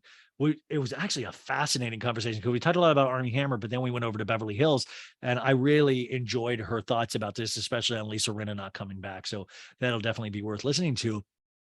But this Erica thing, it's like that friend in your group, you guys, that everybody kisses their ass, but at the same time, everybody hates separately. But for some reason, everybody, it's like that person in the group, they're like completely toxic, but everybody's like, we've got to make this person happy. We got to make this person happy, and finally the dam breaks years later. And you're like, why were we even friends with this person? They never backed me up. They were an asshole the entire time. Why did we even give this person that kind of power? To me, that's a little bit of Erica Jane, is that there's nothing here anymore. The emperor has no clothes. What are these ladies seeing that we aren't? There's no sparkling personality. It's venomous most of the time. And you're like, okay, yeah, that's just this year because she is going through what she's going through. No, she's been this venomous person the entire time she's been on the show. She's been cold. She's been inward. And I'm not saying, like, you're free to be however you want to be. And that's the lesson of this podcast, you guys. You're free to be whoever you want to be. But it's just hysterical because then we're supposed to champion her for it. Like, fuck yeah, stick to your guns, be an asshole. You know what? I'm going to be an asshole in my life. Don't apologize. Even when somebody I'm married to is completely in the wrong, did horrible things, doesn't have anything to do with me. I barely knew the guy. Dorit goes, tomorrow you're all supposed to get on a plane together. And Erica goes, I don't feel good about that either. I'll fly commercial home. I really don't feel good. Yeah, you'll fly commercial home. Yeah, because that's what you can afford. I feel like she shouldn't be invited on private jets. Like, I'll fly commercial. Don't threaten me with a good time. Well, get on that Southwest flight then, Erica Jane. Like, can you imagine, like, the cart lady coming by, like, yeah, soda or juice. Can I get a Heineken? That'll be $8. I'm from Housewives of Beverly Hills. You recognize me? No. Okay. I'll take a Diet Coke. Okay, and then we have a bag of peanuts or a bag of pretzels. Can I get both? No, you get peanuts or pretzels. Oh man. Just Erica Jane standing in a Southwest line. I'm like, oh no, I didn't get my boarding pass on time. I'm Group C. Oh, Mikey, fun. It's the ballad of Erica Jane, doing stuff that normal people do, learning to wipe your own ass, learning to take a grocery list to the store and buy some fruits and vegetables, but then seeing those Doritos and saying, listen to them say, Erica Jane, eat me, I'm a Cool Ranch Dorito, but then realizing I need to keep in shape to get old dick, so I gotta eat fruits and vegetables. The ballad of Erica Jane. I'm truly, truly messed up. I went to college. You got, it was ASU, but still, I went to college. This is what I'm doing. So, Erica's like, oh no, I'm my flight commercial home, which is just like, that's another scene. I would be much more entertaining watching Erica fly commercial home.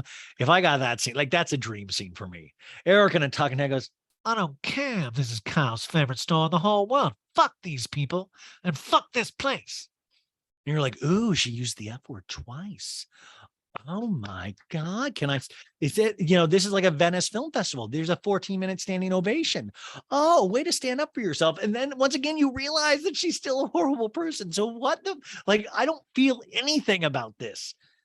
Just because you say something with emphasis doesn't mean it should be believed. And Diana, she speaks finally. She's like, can we disagree? Like say that this happened to these people, right? And you were never married to Tom, whatever. And Eric's like, can't understand what Diana's saying at all, but Eric is already agreeing with it because she has money. He's like, oh, it's fascinating. And Dad's like, and you read that this happened to these people. Do you feel terrible? I feel everyone feels terrible. And Eric's like, justice needs to be served. Once again, it's a legal thing. When it's gone through, I can't even. I'm having a very hard time. If I don't fight for myself, you'll get fucking railroaded, just like I do every night with all the dick I'm getting. Yeah. What happens in the court of public opinion, you get shit on and people don't understand it, so they think that I did it. I get my ass kicked daily. Erica,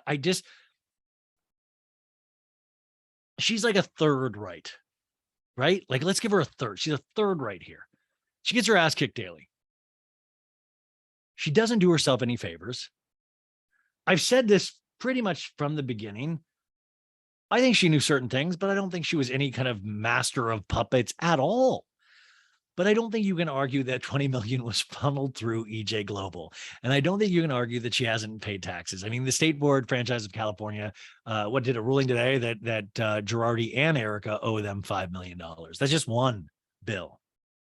What about that justice? What about serving that justice? But yeah, you do get fucking railroaded, but it's not because we think you did it. It's because you've made every step of the way more difficult because you're fighting to hold on to things that are baubles, and she's trying to make this like this noble cause. Like she's like, like their blood diamond, it's just weird. And Diana and Talking Head goes, regardless of Erica's guilt or innocence, you can't say that I don't care for victims. That's not the right thing to say. And I really, truly hope that she doesn't mean it because that's how I found Asher. He's a victim. No. Allegedly. No, listen, even our broken clocks right twice a day. Diana is right here. You don't say this about victims. You just don't. You don't hint at it. You don't joke about it. You don't try to listen, once again, there were multiple things, multiple accounts this man stole from, but one of the main ones being the Lion Air crash, a plane crash. Erica goes, the outside world, that's cool. But inside a friend circle, that's our friends. I don't want to do that. We got good news today, so that's good. And this is the best part, you guys. This is the best part. And Diana's like, you did? Yeah. The case was dismissed in Chicago. And that was the case that started all of this. Eric in a Talking Head goes, this lawsuit in Chicago was the beginning of all the bad press, not just my reviews on Chicago on Broadway. There was an actual lawsuit. And it's nice to have it squashed. That's the word she uses. There are a lot of other dragons to slay, but it feels good for today. Tomorrow's another day.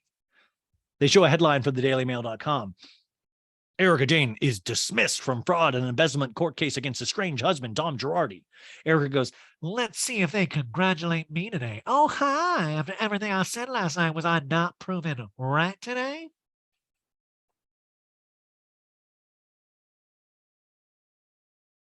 This is where you don't help yourself or do yourself any favors. Because this is a lie. This was not a dragon being slayed, which, by the way, what a vivid. Congratulations. You must have been watching some Game of Thrones season or something. But no, you guys, this is not what it got dismissed from Chicago and it got refiled in Los Angeles. Ronald Richards was on this and explained the whole thing. And if you don't trust him, tons of other people as well. You can Google these things. And this is what pissed me off. And if you go back and listen to the episodes of the week they actually filmed this, I mean, I was livid about this because this was a flat out lie. Remember the one lawyer, Jay, what was his name? He gave So Bad It's Good a direct quote of saying this is false. Her narrative. It's just another bullshit narrative where it almost makes me believe, does she believe this? Does she realize she's, like, is it that she's dumb? Or did her lawyers lie to her? Of like, oh, this is it. We slayed a dragon today, Erica. That'll be $80,000. Or does she know that it was that it was just getting refiled in California? That's the thing. And by the way, maybe that's what makes a good con artist. Even I'm like, well, maybe she didn't know. Maybe, like she's going to feel like an idiot when she finds out this wasn't a dragon being slayed.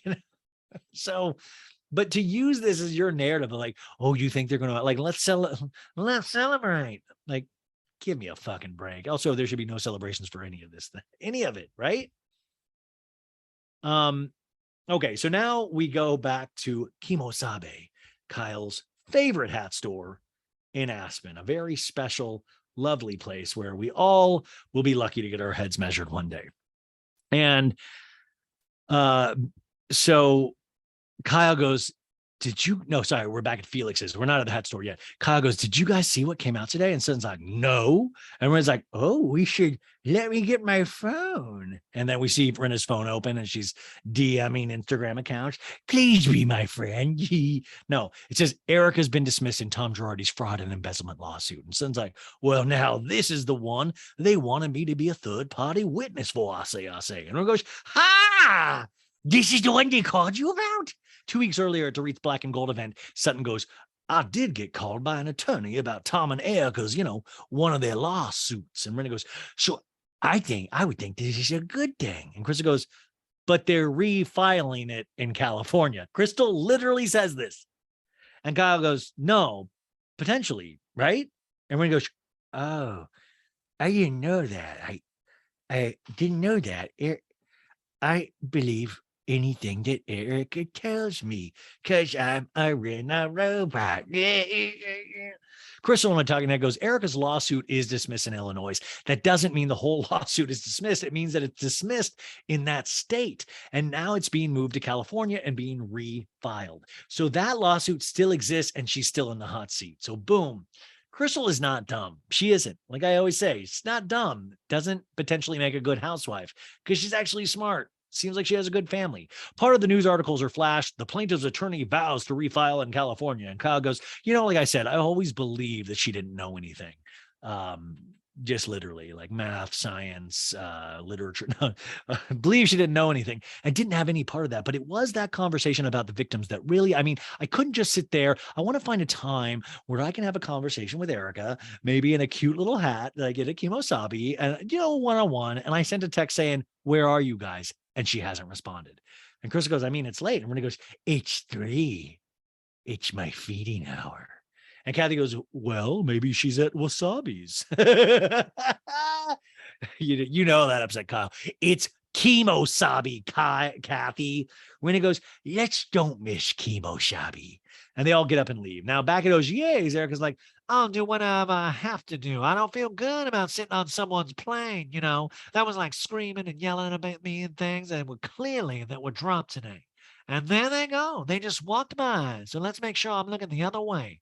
So they see the gang walk past OGA's. And Dorit goes, oh boy, oh boy, oh boy, oh, I'm shitting myself. Oh, bee-boo. And Eric's like, don't come in here. Don't come in here. And Dorit's like, oh boy, I'm just going to keep my head down and hopefully no one sees me, Master Luke. And Diana's back is towards the door. She's like, are you joking? And Erica's like, no. At that moment, Kathy tries to enter the door, but it's locked. And the clerk's like, the door is locked. Should we unlock it? Really gave that line where it was like, the door is locked. Should we unlock it? Earned his SAG card that day. And Dorit turns back to them. She goes, nope, don't unlock it. Don't unlock it. We see the ladies outside walk away, moving forward towards Kemosabe. We can feel the heat coming off Kyle Richards. So excited to be at the place where hats are born. Kyle, it's me, Frenchie. I see you walking this way. And Garcelle goes, my God, I've heard so much about this place. And we're going to go, I know, me too, right? It's like me hearing about Harry's solo camping trips. Way too much. Kyle enters and hugs the employees. You know, she's like, just like me. She's like, oh my God. Oh, how's the kids? Like, oh, I missed your birthday. Like really knows these employees. Kyle says, when my friends come to Aspen, it's a rite of passage to go to Kemosabe and get a hat. And you're going to get your initials on it, and we're going to adorn things on it, and we're going to set it on fire. It's the best. I did not know about the fire part. So I was like, wait.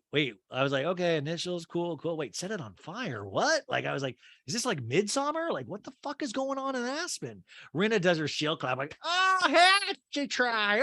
Oh, and all the hats are like, don't put me on, Leash. I hope Rinna doesn't put me on. She's loud. Imagine being at Rinna's house. Oh, you just have to watch her dance. One day, watch her crack a hip dancing to a Harry Styles song. Please don't try me on, Rinna, please. Cherie finally arrives. I was like, okay, there she is. And Kyle's like, Cherie's here. And everyone's like, who's Cherie? And Garcelle's like, yeah, right here. And she's like, how are you? And Kyle to Crystal goes, that is so cute on you. Kyle is so excited to be in the hat store. And it was like me as a kid when I go to Spencer's gift shop and I get to look at the posters. It was like that kind of excitement. And Kyle's like, when you come to Aspen, and Crystal's like, when I come to Aspen, I come often enough. And Kyle's like, you do come here a lot. And Crystal goes, I do. I come here a lot. And Rinna goes, I love that hat on you. And Tree's like, it's such a great place. And Rinna's like, I like this hat. I think it's cute. And the hat vomits. The cat's like, ugh. The hat's plays sick immediately to get off Rinna's head. And it just looks like the one Kyle's wearing that Crystal's trying on, just like a copycat hat. Or I, to be honest, I didn't get a good selection of the hats. I felt like we should have gotten a montage of all the hats. Kyle goes, what do we think about these boots? And Crystal goes, you really are a shopper. And Rinna goes, are you kidding me? Kyle stands in front of the mirror with the boots and dances. And you just picture, she's like, imagine. She's just like, oh, I look like Casey Musgraves. Ah. Kyle and I are talking. And I goes, I always grew up loving hats. My mom loved hats. We flash back to Kyle trying on hats, and Kyle's like, you like the feather? And then we go to an equestrian riding helmet. I feel like an Olympian. And the montage with no less than a dozen different moments. I talked about this earlier. Kyle in a talking head goes, and I started collecting them. I don't even remember how long ago. It'd be hard to pick a favorite. They're like my children. Kyle, snap the fuck out of it. They're like your children. If I was one of Kyle's children, I'd be like, oh no, mom turned full Lori Vallow. Yeah, she's talking to the hats like they're children. I'm Frenchie. I want a Kyle's children. Please leave something to me in the will. Cherise tries one on. She goes, this is fire. I love hats too. And thank God Kyle shares her hats, because Kyle's not one of those people that are like, hats are my thing. You got to find another thing. It's like she wants everybody to have a hat. And I like that. Like the world needs a hat, like we should all have hats. I want to see Kyle now at a Dodgers game. I'm like, Mauricio, could I go get a Dodgers hat and eat nachos out of a Dodgers helmet? Son goes, well, I want a drink. And Kyle's like, oh, I'll have a margarita, because they have a bar in Kemosabe's, you guys. The coolest hat store you've ever been at. And Kathy's like, Kyle, holy shit, Kyle, they have my tequila. And Kyle goes, who did? Right here. And Kyle goes, what? The reaction by Kyle was weird. It's like, Kyle, we're letting you have a girl boner about your hat shop, but can anybody let Kathy be a little excited? You know how hard it is to get Kathy to film? Like, we had to sit through a whole fucking episode about Rinna Rose. And the fact that we get Rinna talking down to Kathy, or like, oh, she's saying you have her tequila here. Guess what? When Rinna Rose comes officially out, and if ever gets approved by the FDA, which I strongly doubt, I don't even think FDA approves wines, but I think they'll step in on this occasion. if that ever happens, you will hear about it until your ears bleed. Like these ladies act like they don't promote shit. All of a sudden, oh, Kathy's here promoting stuff. Oh no. Oh, crazy. It's crazy, Kathy. And Kathy is excited. She goes, they have my tequila here to Lisa Rinna. Oh, they do? And Kathy goes, oh, and Rinna to Sutton goes, well, they have her tequila here, she said. And she says it like a smart ass. And Sutton's like, well, no, I just, and Rinna talking to her goes, of course you have Kathy's tequila. And I have a sneaking suspicion that Kathy put it there herself. Literally, Rinna is going to be jamming Rinna Rosé bottles up people's assholes when that comes out. Like the fact that Rinna would even comment on this is just idiotic. I mean, truly. How many fucking times have we had to sit through any kind of a lip kit and like, it's reinventing the makeup industry. We got all of this from China. So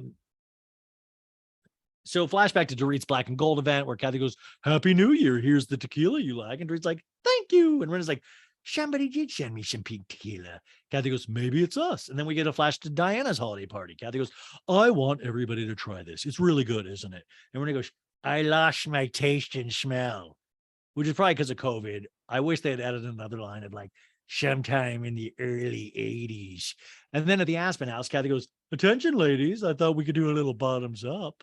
Rinna moans and rolls her eyes. Rinna and a talking together goes, Kathy made sure that a tequila was there. And, good for her. Double middle fingers. That's what you get. Double middle fingers. The bartender at Kemosabe, which, cool.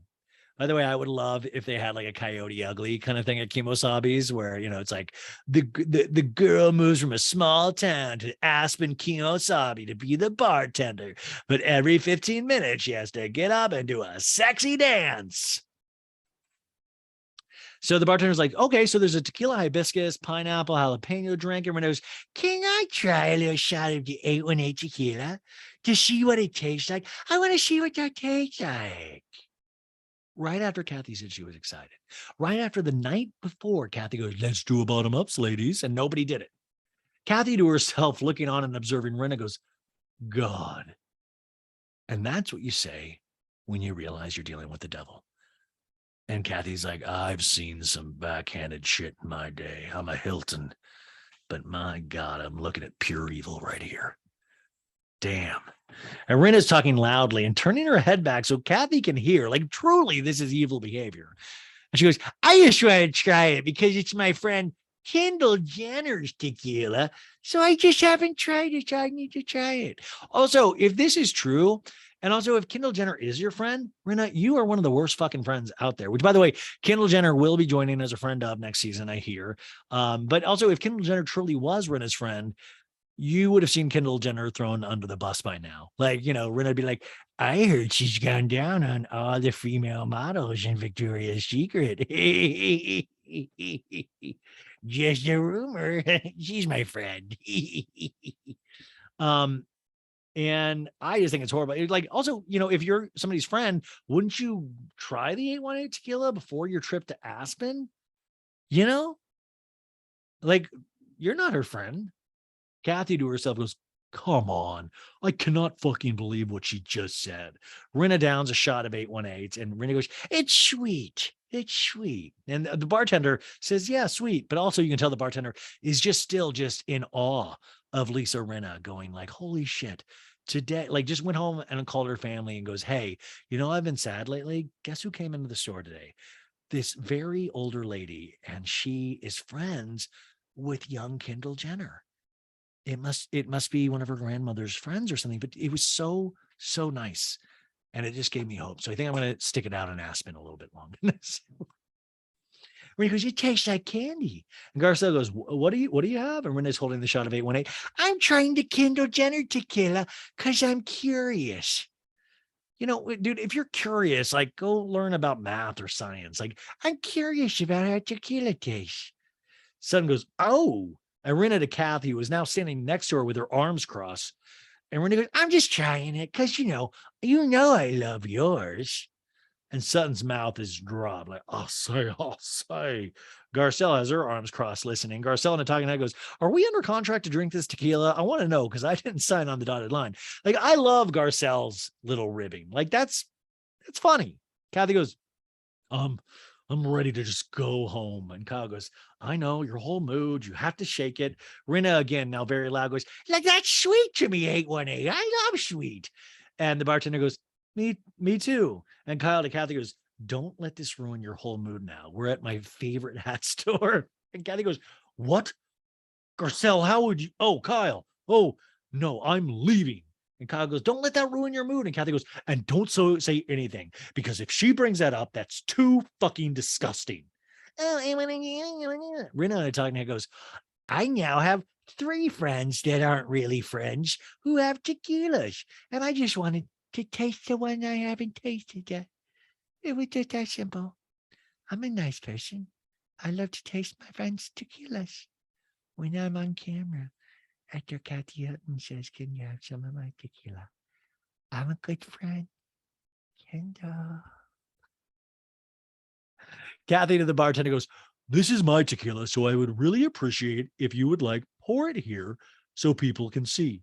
And the bartender goes, okay, yeah. And Kathy goes, I don't like to have to do that myself, but I guess if I don't, nobody else does, which Kathy brings up a good point. And this is something I've learned in this game of podcasting that I'm in. You do really have to be your biggest cheerleader. And I find I'm so bad at that. Truly is something that I've worked on over these years. And I've maybe gotten 10% better. But you have to like tell the people that you have something that you want people to like, like Kathy seems like she's proud of this tequila. Sure, she doesn't need to. She's got plenty of money. And this is, I don't know. But like, listen, she agreed to do the show, and she agreed to do the show if they promoted her tequila a lot. She probably didn't put in the contract of you can't make fun of the tequila and that's how you promote it. But listen, Casa del Sol is out. Our friend today, I love this. I heard from Samaj, he texted me and he goes, I am here to report.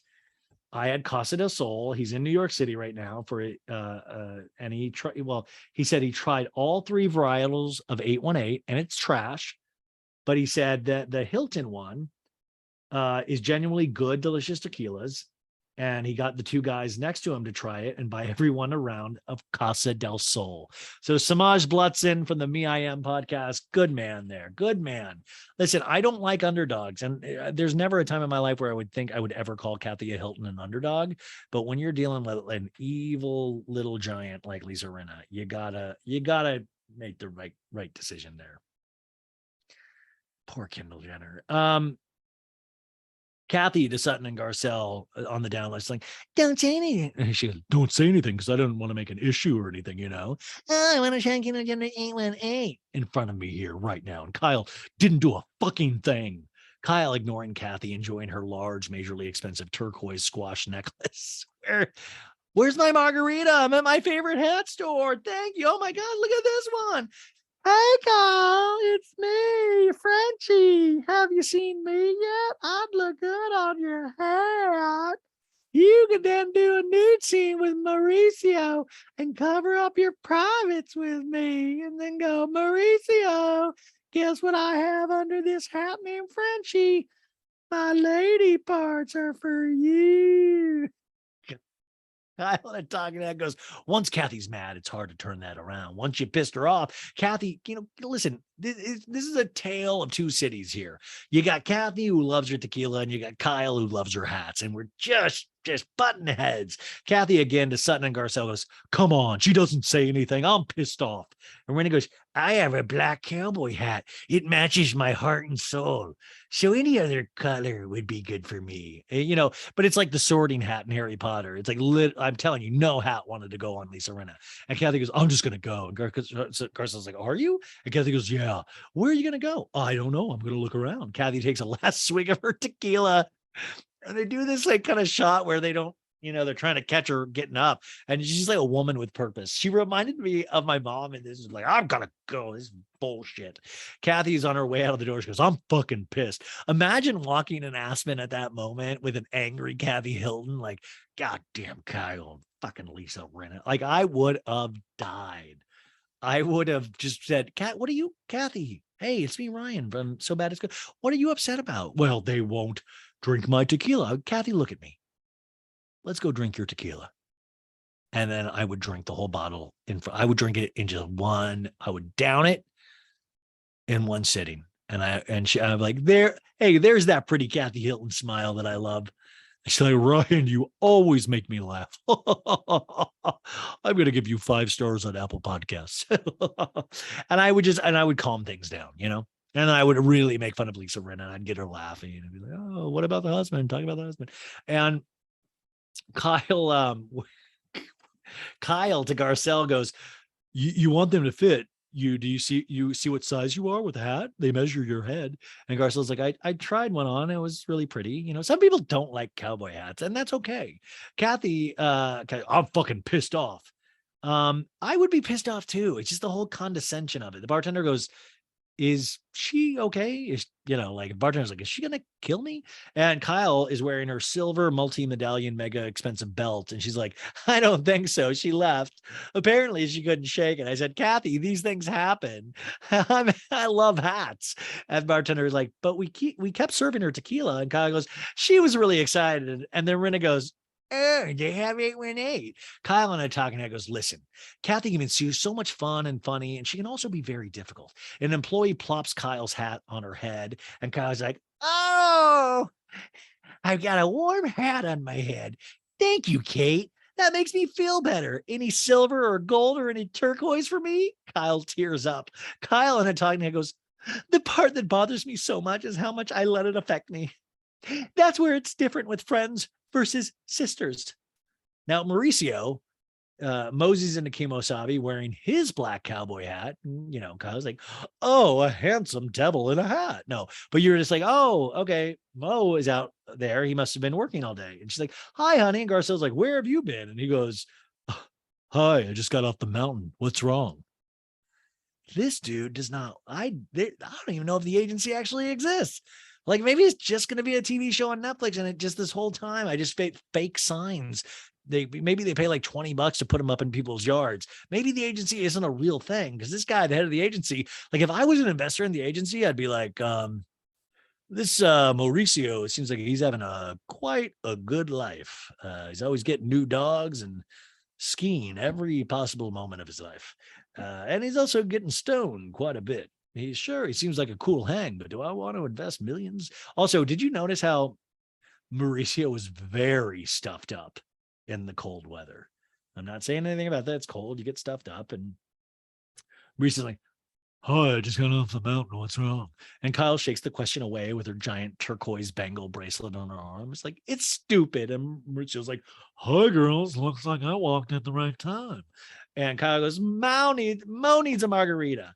Everyone's trying on their new hats and doing shots on a rifle shot ski and laughing. And then the rifle shot ski goes off and kills Maurizio.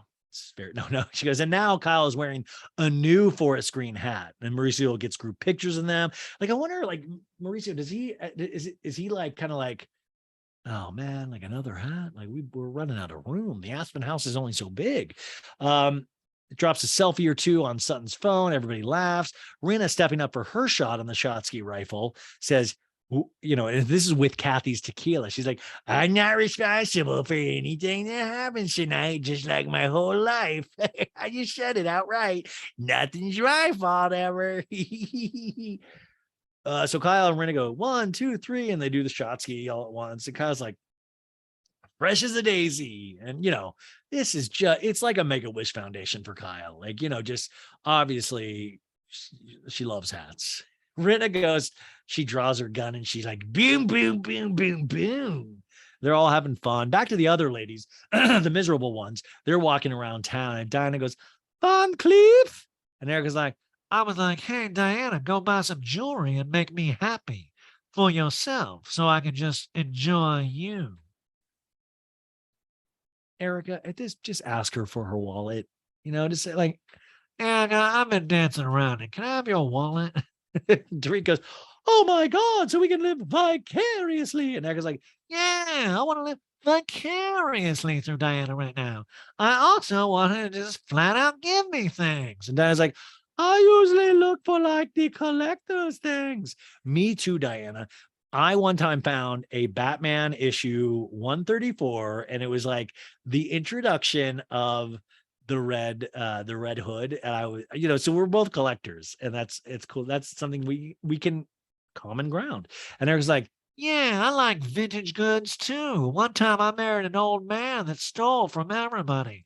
and Diana's like, yeah, also because it's kind of investment too. And Eric is like, Look, these were 790,000 and now they're 1.3. So there you go.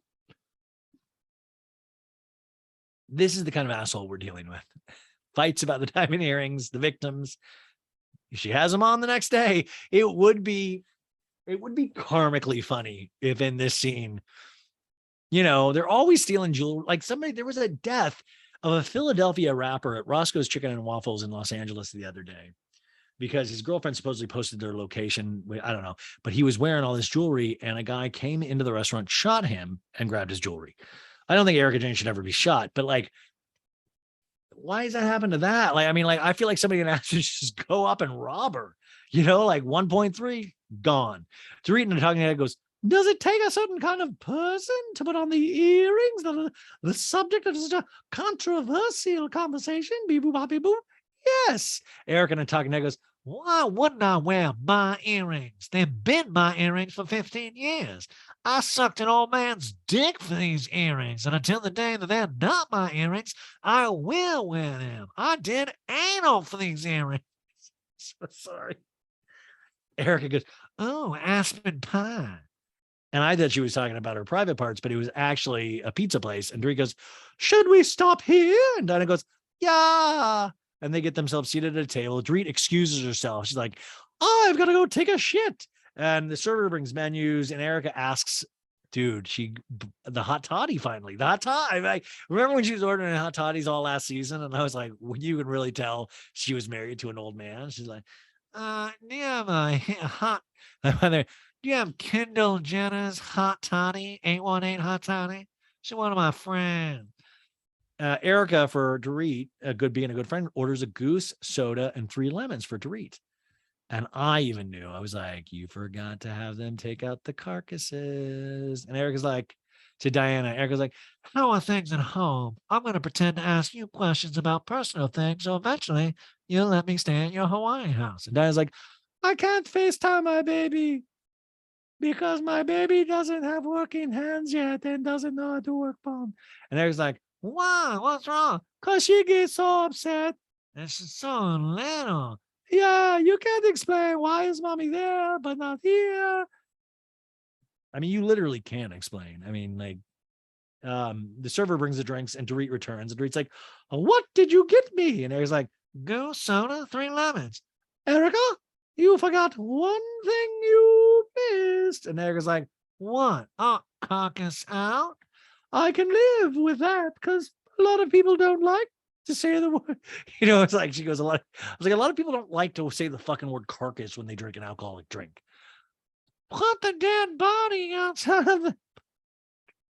Erica goes, what did I do wrong? Oh, shit. Oh, that's right. I stole from those victims with the money. no, she's like, shot glass, short glass. See, I didn't even think about it.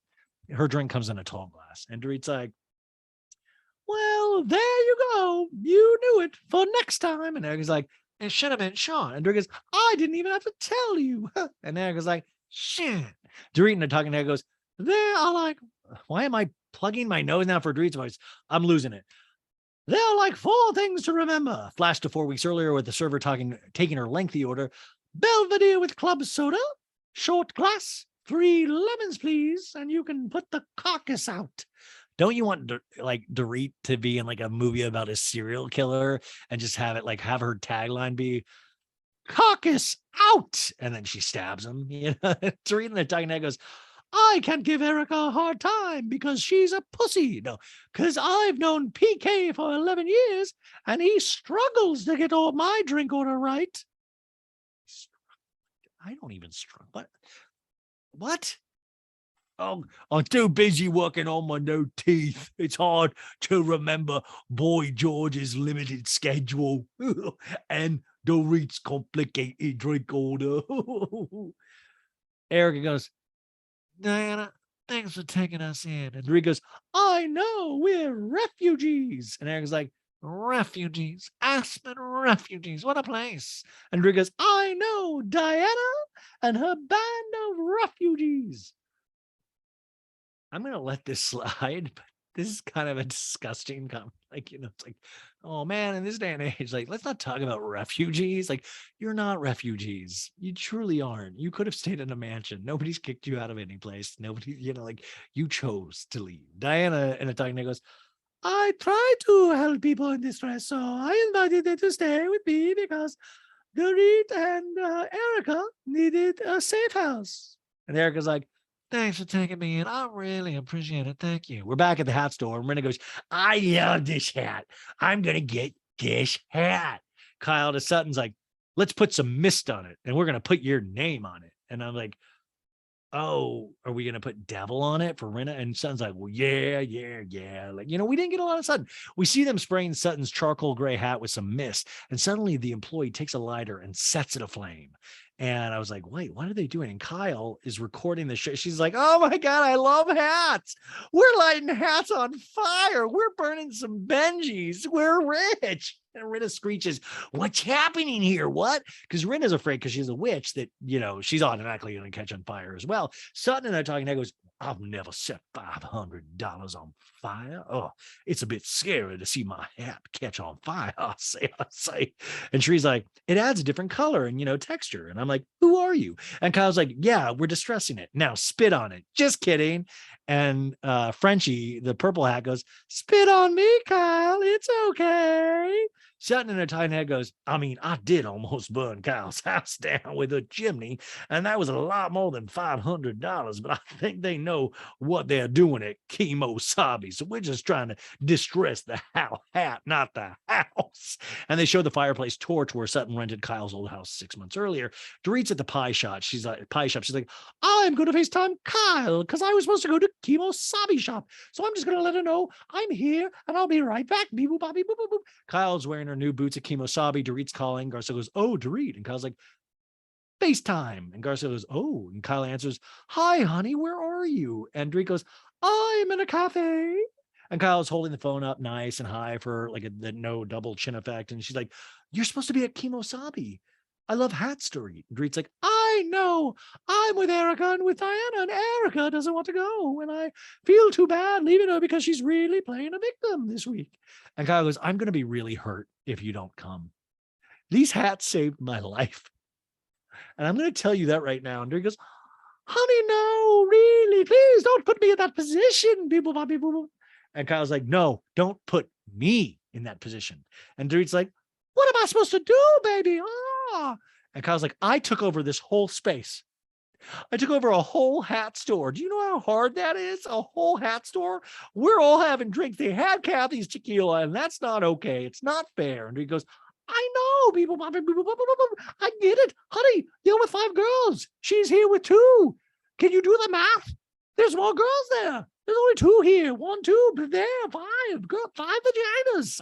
Count it, Kyle. Kyle briefly lowers the phone to count. She's like 1, 2, 3, 4, 5. Because she's, but also just very shook up. She's trying to keep this together because Dorit's a special friend, and these are special hats. And Kyle on a talking head goes, between Erica packing up and leaving, the way my sister just spoke to me, Dorit not showing up for me, I'm getting really sick of having my feelings hurt on this trip. And Kyle says, you need to make a decision. If you want to stay with Erica because she doesn't want to come here, that's on you. If you want to come here and go with the plan, that's been planned for months, then you do that. Bye. She should have also added, and I will tell Mauricio not to work with PK ever again. You would get the quickest. Dorit would be like, hey, I just got a call from Mo. You go fucking to Kemosabe right now. You watch yourself over to Kemosabe and you buy all the hats. You buy Kyle a nice big hat. You do it right now. I can't afford to lose this working relationship. Dorit goes, Kyle. Well, that did not go good, girls. I'm actually blown away right now. And Erica's like, go. And he goes, no, Your friendship with Kyle's much bigger than my situation. I'm a victim. And he goes, but why all of a sudden did it become Teams? why, Erica? Had she actually Did anybody say, hey, you know what we're fucking Erica over with last night has been dismissed? That case? Has anybody said that? No. Erica Jane, professional victim, bow, bow, bow. She'll make you feel bad for her. If you fall, she'll feel the pain worse than you. There are actual victims who died in a plane crash, but you wouldn't know because Erica feels deader inside than the people that actually died. Erica Jane, professional victim, bow, bow. Kyle's, we're back at Kemosabe's, and Renee goes, how can I help make this better? Do you think there's any way it would be helpful if I just go over and shush it up and try to get us together? Does anybody believe that Rinna could ever make anything better when it comes to friendships and relationships? Rinna just literally just wants to leave. She's like, I want to be over there with the dangerous people and the rich one. Kyle's almost crying. He's like, it's fucking selfish, America. She could have come here, been polite. I love hats. We all fucking do in these situations. If she doesn't want to talk to me, she could have said, not now, later. And I would have been happy. I don't do that shit. I'm happy to do that. Instead, she's like, I'm not going to go. And now you're hurting the hat's feelings. And, these are amazing hats. Fuck you. And they just didn't. And goes, well, I'm going to go. I'm going to shush out. I'll be back. Don't worry. You better not be long. Kyle says, I won't be long. Rinna never comes. Rinna talking goes, I know you're planning this trip means so much to Kyle. She loves your cowboy hat. I know that she loves Kemosabe. So I do understand that it's very important for her to bring everybody back together. And I hope we can. Rinna downs her drinks and leaves. And they show her walking down the street. Rinna also goes, I'm going to try to find these girls. I don't know exactly where they are, but it's a small town. So I'm just going to walk in and scare people by looking in all the windows in town. I'll pop into some stores, freak people out, and then leave until I find them. Rinna, you could also call them on a cell phone or text them. You are going to die when you find these out about these cell phones. They are amazing. I do believe that Rinna probably is on like one of those people that's like, no, I will pay per text, so she's like, I don't want to use my minutes. I've got 30 minutes that got to get me through the end of the month. And I'm just going to walk around. Dorit's in the pie shop. She's like, do you think I want to walk in now to a place and be with a bunch of girls that are going to be mean to me, even though I love hats as well, because I feel like I bear the brunt of everything. Beep, boop, bop, beep, boop, boop, boop. Dorit's like, oh my God, I'm the lead of something. I'm bearing the brunt of something. I got a lead. And Diana just licks her.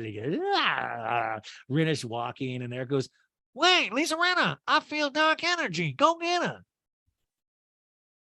Erica, what are you, Jabba the Hutt? Like, wait, why is Dorit running errands for you? Like, Erica, if you want Lisa Rinna, your little dancing legs work. Remember, you're a dancer.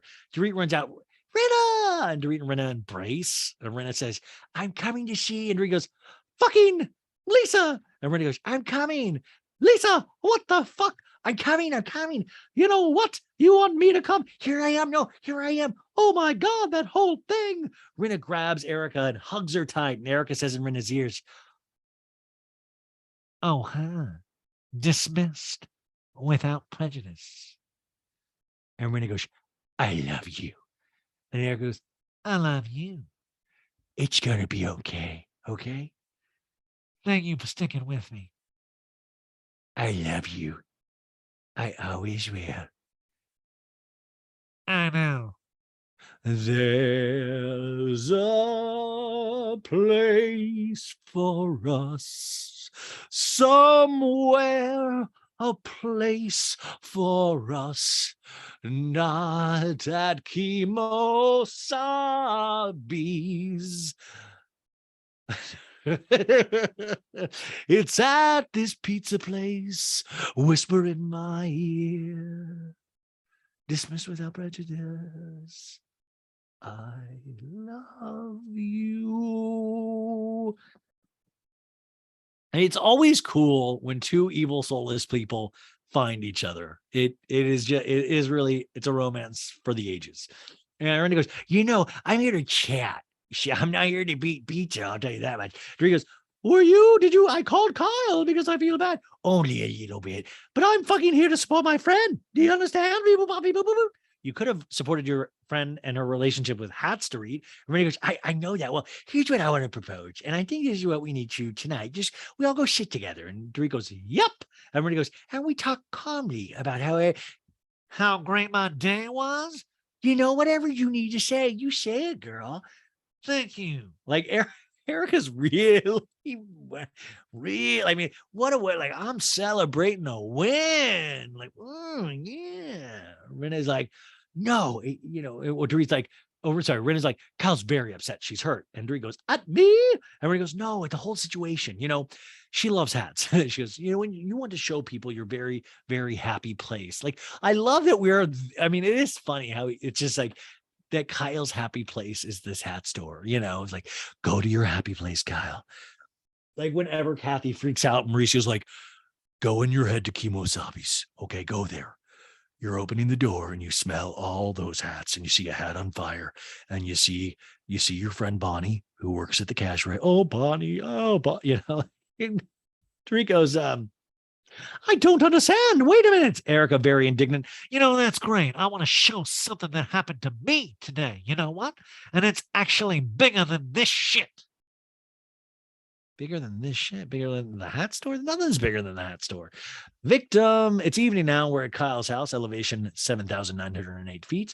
Rinna entering. Hello, are you back? And Kyle's like, I'm back. Explain to me what exactly happened. What did you guys say? And Rinna sighs. They were having pizza. Bitches. Kyle's blinking really hard. She's like, I organized this private shopping event, taking over the private space. It's a hat store. And they just decided to go order pizza.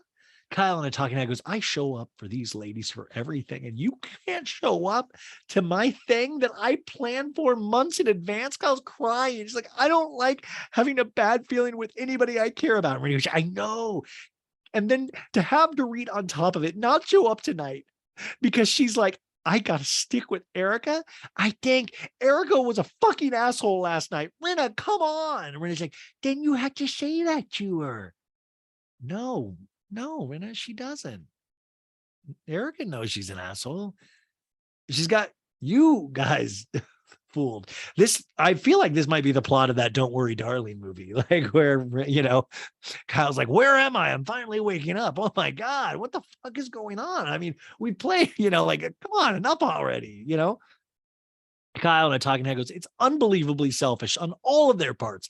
I love that we've now had 2 seasons, and what finally snaps Kyle is fucking hats. Like, you can disrespect those victims all you want. The minute you disrespect a cowboy hat, you got big problems now, sister. You can treat those victims any way you want. By the way, I'm now wearing a sombrero, but like I said, I didn't have that foresight to get a cowboy hat. I should have realized they would go to a hat store this week. But when you disrespect a cowboy hat, that is where the Richards draw the line. So Kathy goes, it doesn't feel good when people aren't there for you. And I know what that's like. I love that she's hinting at the tequila. Rinna purses her big lips to bigger lips. You can tell she's nervous. Kyle's like, but at some point, doesn't she need to say something to me? Rinna goes, Kathy, what do you think? Well, I think you're a horrible fucking bitch. No, I personally, if somebody hurt my feelings, not that it's right or wrong, I'd call Kendall Jenner. I'd call Kris Jenner. I'd talk shit about them. And I'd find out they're not friends with somebody that said they were friends with them. I would have just left. Rinna smirks at Kyle with her lips even bigger. They must, when you're in the snow and the elevation like that, I'm scared that they're going to pop at some point in Aspen. Like at a certain elevation, those lips on Rinna is just like, Kyle goes, well, fucking grow up and say, I'm embarrassed and I'm sorry. I shouldn't have said that. Which, by the way, Erica's not embarrassed and Dorit's not embarrassed. And Kathy goes, okay. And Kyle's like, we're good enough friends. We're supposed to be honest. We just said this. We just had this fucking conversation yesterday. And Rinna goes, by the way, the conversation should be shared with Erica. Yeah, but being honest sometimes gets you screwed, Kyle says. Rinna opens her bag wrapped with her new cowboy hat. And, you know, that cheers Kyle up a little. She's like, oh, a hat. And Kathy goes, people don't like the truth. They also don't seem to like my Casa del Sol tequila, even though it's amazing. Rinna, opening her box, goes, nobody wants to hear the truth, Kathy. I've made a whole life and family out of it. But she is very sarcastic and condescending. Kyle and I talking, he goes, I've not spoken to Kathy since she left Kemosabe. I don't know why she seems to be okay now, but I'm glad she is. Sometimes you have to choose peace to keep the family together over fighting. You know, it's not worth it to me. Rinna gasped. I just hurt my she gasped because she's like in awe of how amazing she thinks she looks in this hat. And Kathy goes, so cute. Kathy is a sport. Kathy, like, okay, cool. You know, you look like shit in that cowboy hat, but I'll say you look cute. And Kyle's like, take that little thing out and let's see it on you. But, you know, Kyle's like, okay, let's give the hat a little play. Like, Kyle's like, okay, I can't be sad around a hat, you know. And Kathy's like, so adorable. And Renee goes, I love it. I'm gonna go get my outfit on. And Kyle goes, okay, I'm gonna go get ready. And Kyle says to Kathy, who's wearing pajamas, you're wearing that to the country western bar? And Kathy goes, I am. I just want to be comfortable tonight, you know, just the way God made me. And Renee goes, oh God. And Kyle's like, you're not wearing that, Kathy. Help me. Get ready, please. I love Kathy, man. That's somebody that's really, truly rich. She doesn't care about her clothes. She cares about a big dollop of caviar on that baked potato, you guys. We stop over at the Aspen house where the ladies are getting ready. Sutton is pulling on her cowboy boots, sexy as hell, muttering something to herself. Oh my God, Miss Ryan Baylor. Oh my. It kills me that Sutton still won't talk to me. It kills me. I've done 2 seasons of giving my life to this show and talking so much shit. It kills me that Sutton won't talk to me. Garcelle goes, hey, Sutton, I'm going to go upstairs. Are you ready? And Sutton's dashing about, no, Cherie, are you ready? And Cherie's like, yep. And it, you know, it's a fun getting ready situation. You know, I look ridiculous in this. Am I crazy? Maybe I can pull this hat off. I think I look weirdly good in this sombrero, or I'm just really tired. It's 1:16 in the morning. Okay, let's bring it home, folks. We're getting close. Let's do this. Come on. It's only 43 minutes show, and I've only talked about it for 2 hours and 16 minutes. Okay. Sutton's like, oh, I need lipstick. I need to get my bag together. I say, money. We got to go. I say. And Krista, who's been ready and waiting because, you know, she's normal. She's relaxing on the sofa, cruising her phone, smiling at the hustle and bustle. Sutton's humming while vigorously brushing her teeth. Brush, ashe. And she walks up the stairs with coat and hat. She's like, I can still walk, everybody, but I would still like some oxygen. I do believe. She actually did say, I do believe. I say. So we get in the Sprinter van and it arrives at Kyle's house. There's sniffles and sighs coming from Kyle's, you know, she's like, I had the day of my life at a hat store, but at the same time, I'm sad. How did that happen? I've never done that before. And Dorit's in the house. She knocks on the door. She's like, Kyle, hi. She sees Kyle's upset crying. She's like, come here, boo. People, Bobby, boo. Come here. I don't want to talk to Dorit. I really don't. I know, but PK says I need to apologize. No, Kyle's like, I'm so tired. Me too, Kyle. It's like, you're breaking my heart to see you upset like this. Oh, like Erica Jane broke your heart as well. And I'm not here to make you more upset. Kyle's like, let me just ask you a question as a friend who I think of you like family. I mean, literally, like, do you know how much we've helped your family out? Same. That's why I'm here. I can't see you. Let me ask a question. Last night, Erica did that to herself. I don't want it to be in the middle. Beep, boop, bop, bop, bop. I'm not choosing sides. You put yourself in the middle, though. Don't do that. Beep, boop, bop, beep, boop, boop, boop. That's not fair. Listen to me, honey. She was in tears, broken. Kyle at the top of her lungs goes, oh, fuck off. I don't care. Kyle, you know me. Homeless, not toothless. When I see someone who's hurt and in pain, they need help, and they're my friend, I'm here to support them. Beep, boop, bop, beep, boop, boop, boop. I'm a child of the world. Kyle in a talking head goes, you're saying you care more about Erica's feelings than my feelings? You also helped pack up her luggage last night to leave my home. I was hurt. I understand. I was hurt by you and I was hurt by Erica. Rinna walks in. Girls, my loves, you guys need to work some stuff out. You can tell Rinna's like, fight to the death. I worked some stuff out, but we need to go to dinner. So can we put a pin in it for now? Both Dorit and Kyle are like talking over each other. Rinna's like, we need a pin though. Let's put a pin. And Kyle's like, this was brought on by her behavior last night. Dorit ripping her coat off. Oh my God, I cannot win. And Rinna goes, no, guys. Dorit, please go get ready. I am ready. And Dorit, isn't her shit at Diana's? Rinna goes, oh, okay, Kyle, go get ready. You go get ready. And Mo enters. He's like, it's totally stuffed up. He's like, girls, can I say something? And Rinna goes, please. Yes, please, Mo, please. And he steps in between the girls, and Mauricio opens the door to Kyle's room. He's like, look, Love Bean, come over here. I've been listening, and I feel like on behalf of like, I'm like ready to hear some wisdom. I'm like, this is gonna kick ass. He's like, on behalf of me and PK, I have to step in. I have to create some peace because the reality is that I'm hungry and I want to go. No, because the reality is that you both love each other. And I know that. And what's causing a fight right now is not you two. It's an external situation. And you guys have both been hurt. And it's both difficult. And I need you guys to just go past it and move on to the next one, okay? This, I mean, it looked exactly like Sister Wives.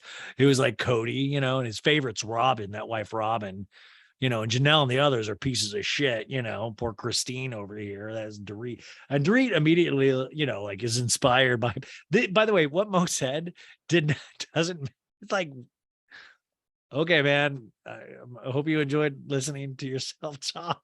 Because that was like, it didn't do anything for me. I was like, what? And the girls were like, what? But Dorit was like, oh, great speech, Mo. Very sexy. No, Dorit crosses over to Kyle. Like, I love you so much, please. My baby. Dorit's use of the word baby is frightening. I bet when she actually had babies, she didn't call it, oh, my little people, my little Jackaloo and Phoenix, but she calls everybody else baby. Kyle and I talking head says, Dorit and I have this kind of friendship where we will fight and then I'll help her out on everything in her life. And she doesn't go to my hat store. No, she goes, I hate it so much. We always make up, but I don't like arguing with people I care about. And Kyle goes, can you guys hold down the fort? I need a minute to catch my breath.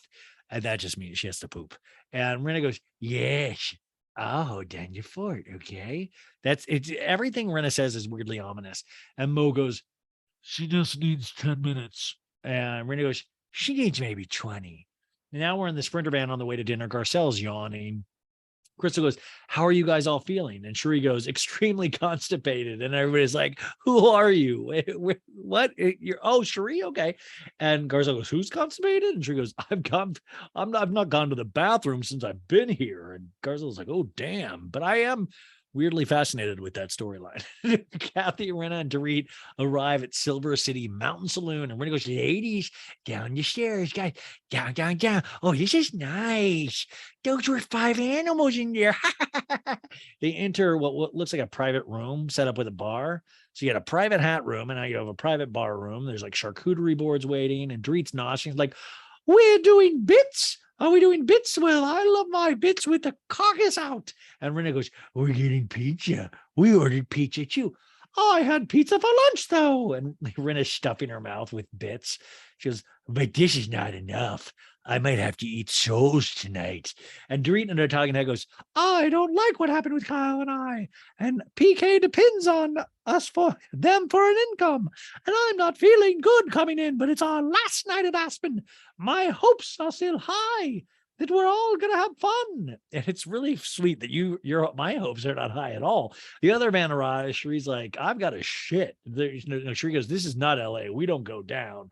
They descend the stairs into Silver City, and Rinna goes, I'd like a Don Julio, the white one. The white one, neat with limes, just lime squeezed in. Once again, Rinna, Kathy's there. We see Kathy sitting on the sofa by herself, just quietly taking Rinna's order in of like, that bitch has done it again. That bitch has done it again. Holy shit. Like, I mean, on it, like, okay, Could I get a Don Julio? It's because it's my friend, Mr. Don Julio. His name's Don. I've known him forever.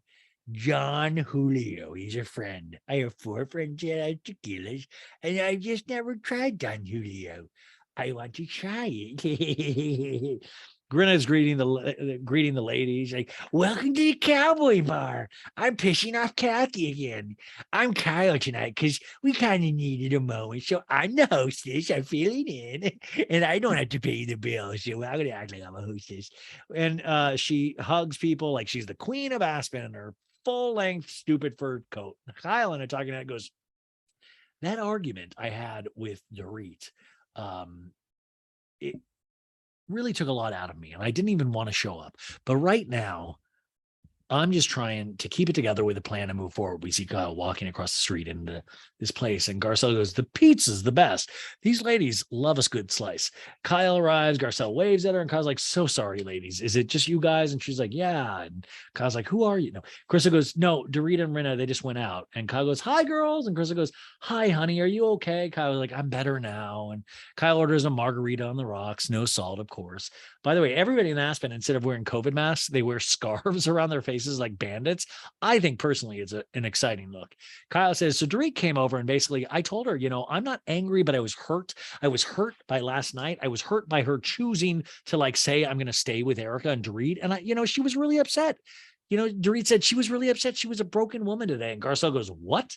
Garcelle in a talking head goes, hearing this news about Erica is hard to believe because Erica just puts on such a strong front. We get, again, the previous night review. Erica's like, there's a place to make people whole, and it's in my butt. I get dead. No, she goes, and it is the court of law, not the court of public opinion. And Chris was like, we're not talking about public opinion. Yeah, you are. Dorit enters the room into the group. Erica was very upset, and she talked. Erica was very upset. She talked a lot about a lot of this shit that she's obviously had to go through in the last year. Erica and Diana enter the Silver City Saloon. I've like completely forgotten about Diana at the time. She's like Shri Light. Dorit continues. She was very tearful this morning. She's very broken. We all know that she's gone through it the last year. We all know. I mean, she's not dead like those plane crash victims, but still, she has gone through it. Erica enters and says to Dorit, by the way, isn't it funny? Like she wouldn't have gone through it if she didn't chase fame. If she wasn't on this show, she really wouldn't have gone through it the way she's going through it. Isn't that interesting? Don't you think life is weird that way? The thing that she coveted the most, fame and riches, she got for a small period of time, but it also is kind of part of her downfall. Isn't that interesting? So they enter. Rinda stands up and she's like, yay! Oh, God. Yeah. Like, she's like, what? I mean, like, literally, what? Erica wipes her ass. Yay. Kyle to Garcelle goes, can you talk to me? Because I'm feeling really uncomfortable. And Garcelle's like, yeah. Kyle goes, I'm waiting to go up and say hi to Erica. And she goes, okay. I hate that this is so uncomfortable with a friend of mine. And Garcelle goes, oh, I know. Erica goes, what are you having? Dorit goes, vodka, club soda. I've never wanted one more in my life. And Erica's like, okay, I'll have one of that. Kyle walks up and to Dorit goes, can you give us a minute? And Dorit goes, oh, yes, you guys. And Kyle goes, yeah. And to Erica, she goes, thank you for coming. Thank you for having me. And Kyle goes, can I have a hug from you? Already on the wrong foot. Already give your power away immediately, Kyle. Yeah, you fucking had a point. You had a point. You're like, can I have a hug? Can I have a hug? Yeah, absolutely. Do I have to pay you? Kyle's like, I want to talk to you without anybody else around. Yeah. I would have respected Kyle so much. She's like, I want to talk to you without anybody else around. And then pull her aside and go, listen, shut the fuck up. You're literally poor. We invite you on this shit and we pay for it. We let you enter private planes. It's a fucking joke at this point. If you ever try to start shit on a trip, especially in Aspen, or even involving a hat store in any way, you're done. You're done. You're out. Like, I would have loved if Kyle had said that. And Kyle goes, I hate that I feel uncomfortable right now with you, who is my good friend. And Erica goes, I am a good friend. That's why I'm upset. Kyle stares at her, and Erica goes, Did you see what happened to me today? and Kyle goes, I did say, and I did see, and I want to say congratulations. I love it. We're all just continuing with the big lie. This is how we got into the election mess. Yeah, she said it, so it's true. We've gotten information that it's not, but yeah, congrats. Sure. Erica in a rapid fire goes, Thank you. Do you know why I fought my ass off last night? Kyle goes, yeah, but I thought I never said you were guilty, Eric. I had never said that. I want to show you a little empathy. I want you to show a little empathy. That's all I was trying to say. To whom? Oh my God, shut the fuck up. Kyle goes, the victims in the situation. That doesn't mean if you show empathy, that doesn't mean that you're to blame. I feel like you and others in the group want something from me that I can't give right now. I cannot go certain places. And Kyle's like, no lawyer is going to say you can't show empathy. And when you say things like last night, not my fucking problem, they're not my fucking problem. They're not. They are not mine. You know whose they are? You know whose responsibility this is to clean that shit up? To Ronnie Keith. It's a legal problem. Do you understand? When you say that, you lump me into responsibility. I'm not responsible for all this shit. I feel very bad for those people. No, she doesn't. And those who have been legitimately wrong need to be taken care of. But that's not going to happen for a while because I'm fighting to get mine. And right now, everything else is coming at me and I got a lot to deal with. So no, am I the most cuddly creature on the planet right now? No, I inherited this problem. They're not my problem. People constantly throw some shit in my face. Constantly, I would like to come to a group of friends and not have to deal with it. It's just hard right now. It is hard right now. Nobody's going to argue with Erica on that point. It is hard, right? It's fucking hard. That's intense. This is what happens when you marry the wrong people. This is what happens. Shit happens like this. Oh my God, I'm losing my mind. Everything's coming at me. Oh my God. But we have to clap for her, right? Because she's not rolling over. Oh my God, someday you're like Gandhi, you're like Mother Teresa. Someday they'll make a movie of just how strong Rosie the Riveter. You did this for women everywhere, for women who married old rich men everywhere. You stood up. Pull that shit with Michael Rappaport. Michael Rappaport's like impressed. That's the one who's, fuck yeah, Erica Jane. That's very cool, man. Yeah. Am I the most cuddly creature right now? You've never been a cuddly creature. Like what? This is not new. The behavior is not new. We've seen this shit time and time again. This is as old as your music. This is, but this is just funny because it's like, remember, this is not her issue. So she's not a good wife because she doesn't stand by her husband. And she's also playing the victim. So either way, she truly is screwed. But it's like, I would just like her to say like, well, no, I actually, I love my husband, believe it or not. And I want to stand by him. But no, she's like, no, it's his fault. Like she throws everybody under the bus but herself. I mean, just like you realize you spent other people's money. Whether you knew it was their money or not, I think that's the part that's beside the point. He funneled it through your company and then you spent it. And if that's inheriting the problem, I mean, that's what it is, but you still did it. You bet on the wrong horse.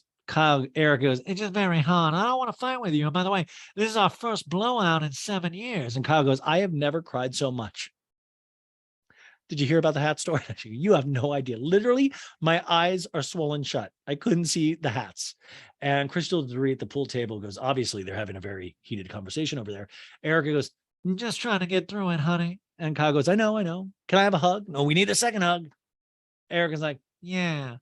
Why are we giving her this power? Kyle goes, I'm not even a hugger. And I'm like, Erica goes, of course, I'm not either. I love to get dick and vagina. She's like, I'm just trying to get through it. And I make mistakes, okay? Once Erica realizes she's won an argument and gotten the power, she's like, okay, yeah, I'm an asshole sometimes. Kyle and I talking to him goes, Erica's my friend. Do I agree with everything she's saying? No. But I want to enjoy hats. No, but I don't want to keep arguing with people that I care about. So rather I would just roll over. I mean, just truly just bizarre. I mean, I think at the end of the day, Kyle goes, well, I know I can pay my bills. I guess let's just get through it, Eric goes, thank you. I appreciate that. Garcelle, Can you put something on your Instagram about me being innocent? I just love it. This was the time Erica was posting stuff on her Instagram, even that weekend of like victory. And I'm like, this is fucking dumb, man.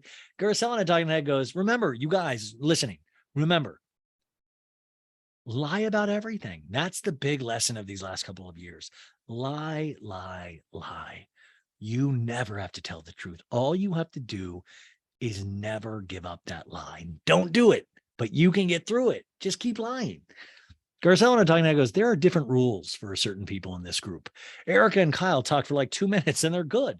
And then Erica can hold a grudge against Sutton for years. There's obviously a double standard. Amazing comment by Garcelle. Dorit goes, oh, I think she just felt attacked. And she felt like she had to like victims. And she felt like she had to, like carcass. And Crystal goes, yeah, because guess what? There are victims. She wants her group of friends to have compassion for her, but why can't she show compassion for them? Oh my God, Crystal, you made so much sense that you probably won't make it back for another season. The producers are like, damn it, get her out of here. She just made too much sense. Damn it. Oh, we need to keep this going. And Dorit goes, you did read that article today, right? Because we know damn well Dorit didn't. And Chris goes, yeah. Like Chris is like, I actually know how to read. And Dorit goes, you read it, so you see that's not always cut and dry, right? And Chris goes, is no misunderstanding of her position. Wait a minute. And I'm now understanding that that's your position, and that's fine. My position is this. I don't know all the information. Neither do you. I love that Dorit's position is, I'm not smart. Ha ha. Got you. Chris goes, I live with a moral compass, and I like to know that the people I surround myself share that. Rinna's whacking the balls on the pool table, like, here, where's the white ball? She's fascinated. She said, like, the white tequila earlier, the white ball. Kathy's wearing a t-shirt that says peace on it, which is sitting on the sofa with Cherie, Garcelle, and Sutton. And she yells, Kyle, I want you to get up and do like the moonwalk. Kyle. Miss Kathy, it's me, Michael. You said moonwalk. Thank you. Don't forget me. It's me, MJ. I used to live in your attic. You moonwalk better than you play pool, Kyle. Rinna goes, hi to the pizza delivery person. Must have been the scariest night of that pizza delivery person's life. Rinna throws her legs up on the arm of the chair where Erica's getting to demonstrate to Kyle. And she goes, who does this remind you of? Kyle throws her legs up on the arm and quotes, I'm going to tell you right now. Rinna goes, I'll tell you right now. And I guess they were imitating Erica from last night. But I, for a second, thought they were imitating Freddie Mellencamp because of the walk. And we flash back to this. Erica, why am I catching the sins of like somebody I divorced? She's not divorced. Erica goes, oh my God, really? Rinna drunk cackles. Rinna goes, I was like, sweetie, it's time for you to go home. Erica screams, and I said, I'll stay here all night. I'll find you. Sutton cringes. Like, Sutton realizes, she's like, God, these fucking ladies are loud. And Rinna goes, and I was like, no, ma'am. And Sutton goes, Sutton's with Crystal. She goes, what happened is not okay. We didn't get a lot of Sutton tonight, but we got her in the right moments. Crystal goes, she will always think it's okay. Crystal on the talking head goes, am I surprised that Lisa, Erica, and Kyle are laughing and making light of what happened last night? No. But Erica's screaming at me all night. If I did that to one of them, be sure we'd be not making light of it today. It would go on forever. Boom. Crystal, 2 points in a row. Sutton goes, her behavior every time gets dismissed. And Crystal goes, oh, what do you do? What do we do? Sutton goes, well, at some point, we're all going to have to talk about this. Sutton in the talking head goes, I've already had this argument with Erica. At this point, I am retired. Sutton goes, y'all can talk about it. I'll spectate. Okay, cowgirl? And Crystal goes, got it. Proud of Crystal in this moment. They head over to the sofa where everyone's now sitting, being lovey-dovey. And Crystal goes, Erica, hey, bitch, I don't like the way she didn't say that. She goes, I don't like the way you spoke to me. I felt you talked down to me. And Erica goes, okay. Like Erica immediately didn't even pause. Didn't even she goes, oh, she didn't give a shit. Crystal goes, and last night I literally say the same thing as Garcelle, and yet I'm an asshole. Erica goes, this is the law we're talking about. We're not talking about personal relationships. And Crystal goes, why does it have to be always in a legal way? Because I'm being fucking sued. She yells again. Erica pointed her finger at Crystal and yelling, I Done nothing but be nice to you, supportive to you, honest with you. Chris goes, you haven't been nothing but nice to me. All of a sudden, I don't do enough because I'm an illegal, fucked up mess for you and your ego. It's not my ego, Erica. Erica's still jabbing her finger in the air. It's like, Yeah, it is because you're making it about you. Chris goes, why can't I ask for you to show compassion? To you? No, to the victims, not for me. I don't need your compassion. I have a husband that makes real money. Erica goes, I've already done that. Chris goes, why is it a problem for me to feel this way? And it's not a problem that she feels that way, meaning Garcelle. Erica's now pointing at Garcelle. That's not true. And Garcelle goes, no, Say the truth. no, we have been at it. Thank you. Krista goes, so why do you call me an asshole? And here Erica pulls a Diana, like the Sutton CUNT statement. Because you are. But this time we don't get a cackle like Erica. Diana was like, hee, Garcelle's stunned, drops her mouth in horror. Erica goes, I was the one to put my arms around you when you were crying all the time in Mexico. and Krista goes, trust me, I'm so grateful for that. They flash back to Punta Mita 2 months ago. Erica going, It's okay, Crystal. I want you to fight for yourself, baby. and Renee goes, it's okay, sweetie. If you don't open your mouth, you allow others to fill the story for you. Put a dick in that mouth. Yeah. No, Krista goes, I just can't. And Erica goes, You want to tell me what the real deal is? I've been nothing. and Rena's now pointing her finger. Let's get down and dirty. And Erica goes, I've been nothing but nice to you. Rena goes, if she's your true supporter and has been nothing but supportive of you, why would you choose to go there last night? Krista goes, that was about the earrings. When I saw that it was a concrete thing, when I saw the receipt that it came out of Girardi Keys, Let me tell you something about that story. It's a year and a half old. Crystal's now yelling, this came up this week. We've been talking about it all this week. But you're not even talking about, wait. Krista goes, it's about showing compassion. That's all. The case you want me to have empathy for is not the same people. There's an impropriety of funds. Krista goes, there are victims in that. I don't owe you an explanation about what's going on. As a matter of fact, today was a great day. Erica Girardi was dismissed. Crystal wanted to talk to me. Goes, this is not considered a win for Erica. So we should not be sitting here celebrating, especially when there are still victims out there. And no matter what, whoever gets exonerated, that still exists. Crystal, you just got fired because you made so much sense in this last scene. Erica goes, Whatever. Look, I'm not going to get into a legal strategy with you. Hooray. Glad you see it that way. Maybe I shouldn't have been nice to you. Maybe you should have fought it out on your own. And maybe you can just work it out from here. Erica, nobody needs you. You don't serve a purpose anymore. You can say the shit all you want. All these ladies are so in, it's like they're in a tractor beam and they can't get out. Years later, they're going to realize, what the fuck? What were we? Why did we give a shit at all what Erica Jane does? Kyle de Garcelle goes, sorry. Kyle goes, we're not going to go anywhere tonight. We're not going to get anywhere tonight with this. I'm going to put a pin in this. Hey, should we walk into the Caribou Club for 5 minutes so we can see it? Kyle de Garcelle goes, it's a private club I belong to. So it's so beautiful inside. Let's go peek in, have a drink, and then leave. I mean, Aspen Kyle, my God. Erica and I talking to her goes, Kyle wants to go to one more bar. What possibly could happen? Later that night, ominous music plays. We see Kathy, Rinna, and Kyle in a transport vehicle. Rinna goes, my God, I haven't been in here in 20 years. And Kathy goes, and by the way, if I don't get in, I'm not offended. I want you guys to go have fun. And Kyle goes, because of your outfit? She's in PJs. And Rinna goes, you're going to get in. And she taps Kathy's leg, who's wearing camouflage jeans. She goes, she's Kathy fucking Keelton. She can get in with her fucking bathing suit on. And Kyle goes, I don't know. And Kathy goes, whatever. If I don't, I don't. And Kyle goes, well, they did try taking Kris Jenner's jacket when we were here. And she says, it's my whole jacket. And Kathy goes, no, she said, it's my outfit. And Kyle's like, it's my whole outfit. And she had to like, and Renee goes, they're very strict about it. But it is funny. It's like Caribou Club. You're not, you're going to give Kris Jenner, like literally, I'm shocked the Caribou Club still exists. Like you literally took Kris Jenner's jacket. Kris Jenner the next day was like, burn that place down to the fucking ground. Meanwhile, in a van with Erica, Diana, and Dorit, they're all laughing. We see people leaving the van, and Kyle's like, Kathy, get those sweatpants fired up. And no, actually Rinna said this, which I thought was another snarky comment. It wasn't Kyle. Rinna goes, Kathy, get those sweatpants fired up. And Kathy's like, they're not sweatpants. And Cherie's like, have fun, y'all. And everyone's like, who are you? And obviously certain ladies are not going into the club. It's not super clear what is taking place, but what is clear, the screen goes to black and we see several hours later. More ominous music plays. They show a text from Rinna to Erica, Sunday, January 30th at 12:14 a.m.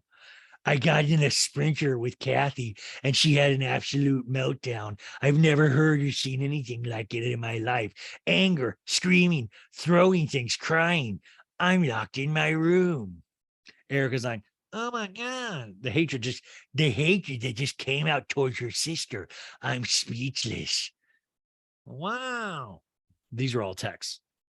So what is it like? Imagine Kyle was like, didn't order Kathy's tequila, and Kathy's like, that's the last straw. You look stupid in hats, and that hat store was stupid. We hear Rinna speaking in a talking head. I know the idea of Kathy Hilton. The socialite is kind, is loving, is a pillar of society. The world thinks she's somebody that she's not. Then we see a text from Kathy to Lisa. It's at 12:53 a.m. that same day.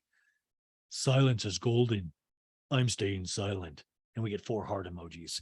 We hear a noise. It sounds like a shot for sound effects, which means somebody gets shot. No, and then it's to be continued. And we don't see a preview for next week. You guys, holy shit.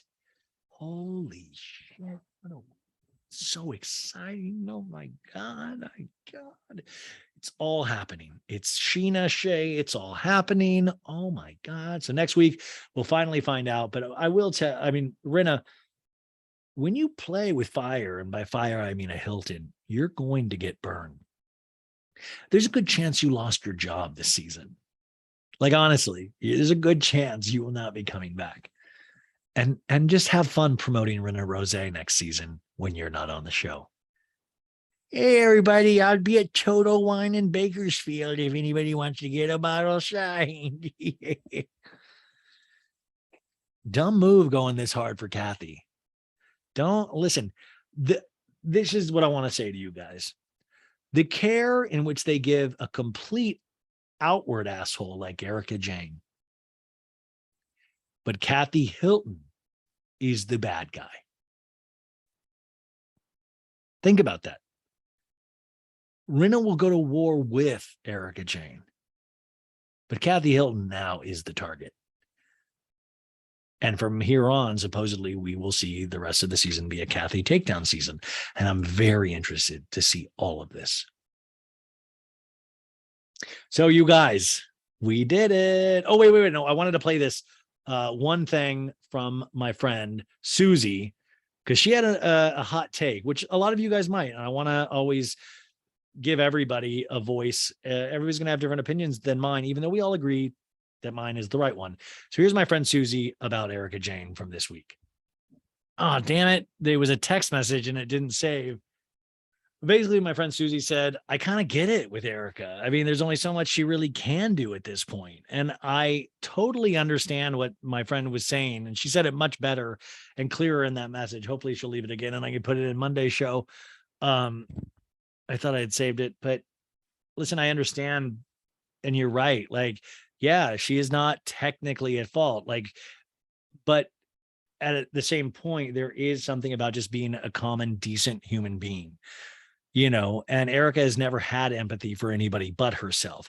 So we might not be highlighting a quote unquote criminal that has pulled all the strings, but we are looking at kind of a soulless person that is, and this is, by the way, this is not illegal to be just greedy and soulless. That's not illegal yet. It never will be. But to me, that's even grosser, is that, listen, man, maybe you didn't do any of this stuff. Well, that will come out because you are fighting tooth and nail legally, but you can still be, especially in this time. I just think it would behoove her so much. But you know what? I guess that she is being honest about who she is. And at the end of the day, that's just not a good person. It's a good person to people that can get her things. She's probably the best. She probably lights up a room when the hint of freeness, like, oh, is that free? I want to be as sweet as a peach pie. Anyways, you guys have a great weekend. Thank you so much for being a part of my life. I can't believe these get so long. By the end of the last finale, it's going to be 6 hours. Please go rate and review this 5 stars so I can act like I'm doing something with my life. And man, I love you guys. I love you guys. Have a great weekend. I thank you for making me a small part of your life. And I will talk to you on Monday, unless you're on the Patreon, and then I'll probably talk to you this weekend. Okay. Bye, guys. Okay. And YouTube, got to remember to turn you guys off. Howdy, partner. I'll see you guys later.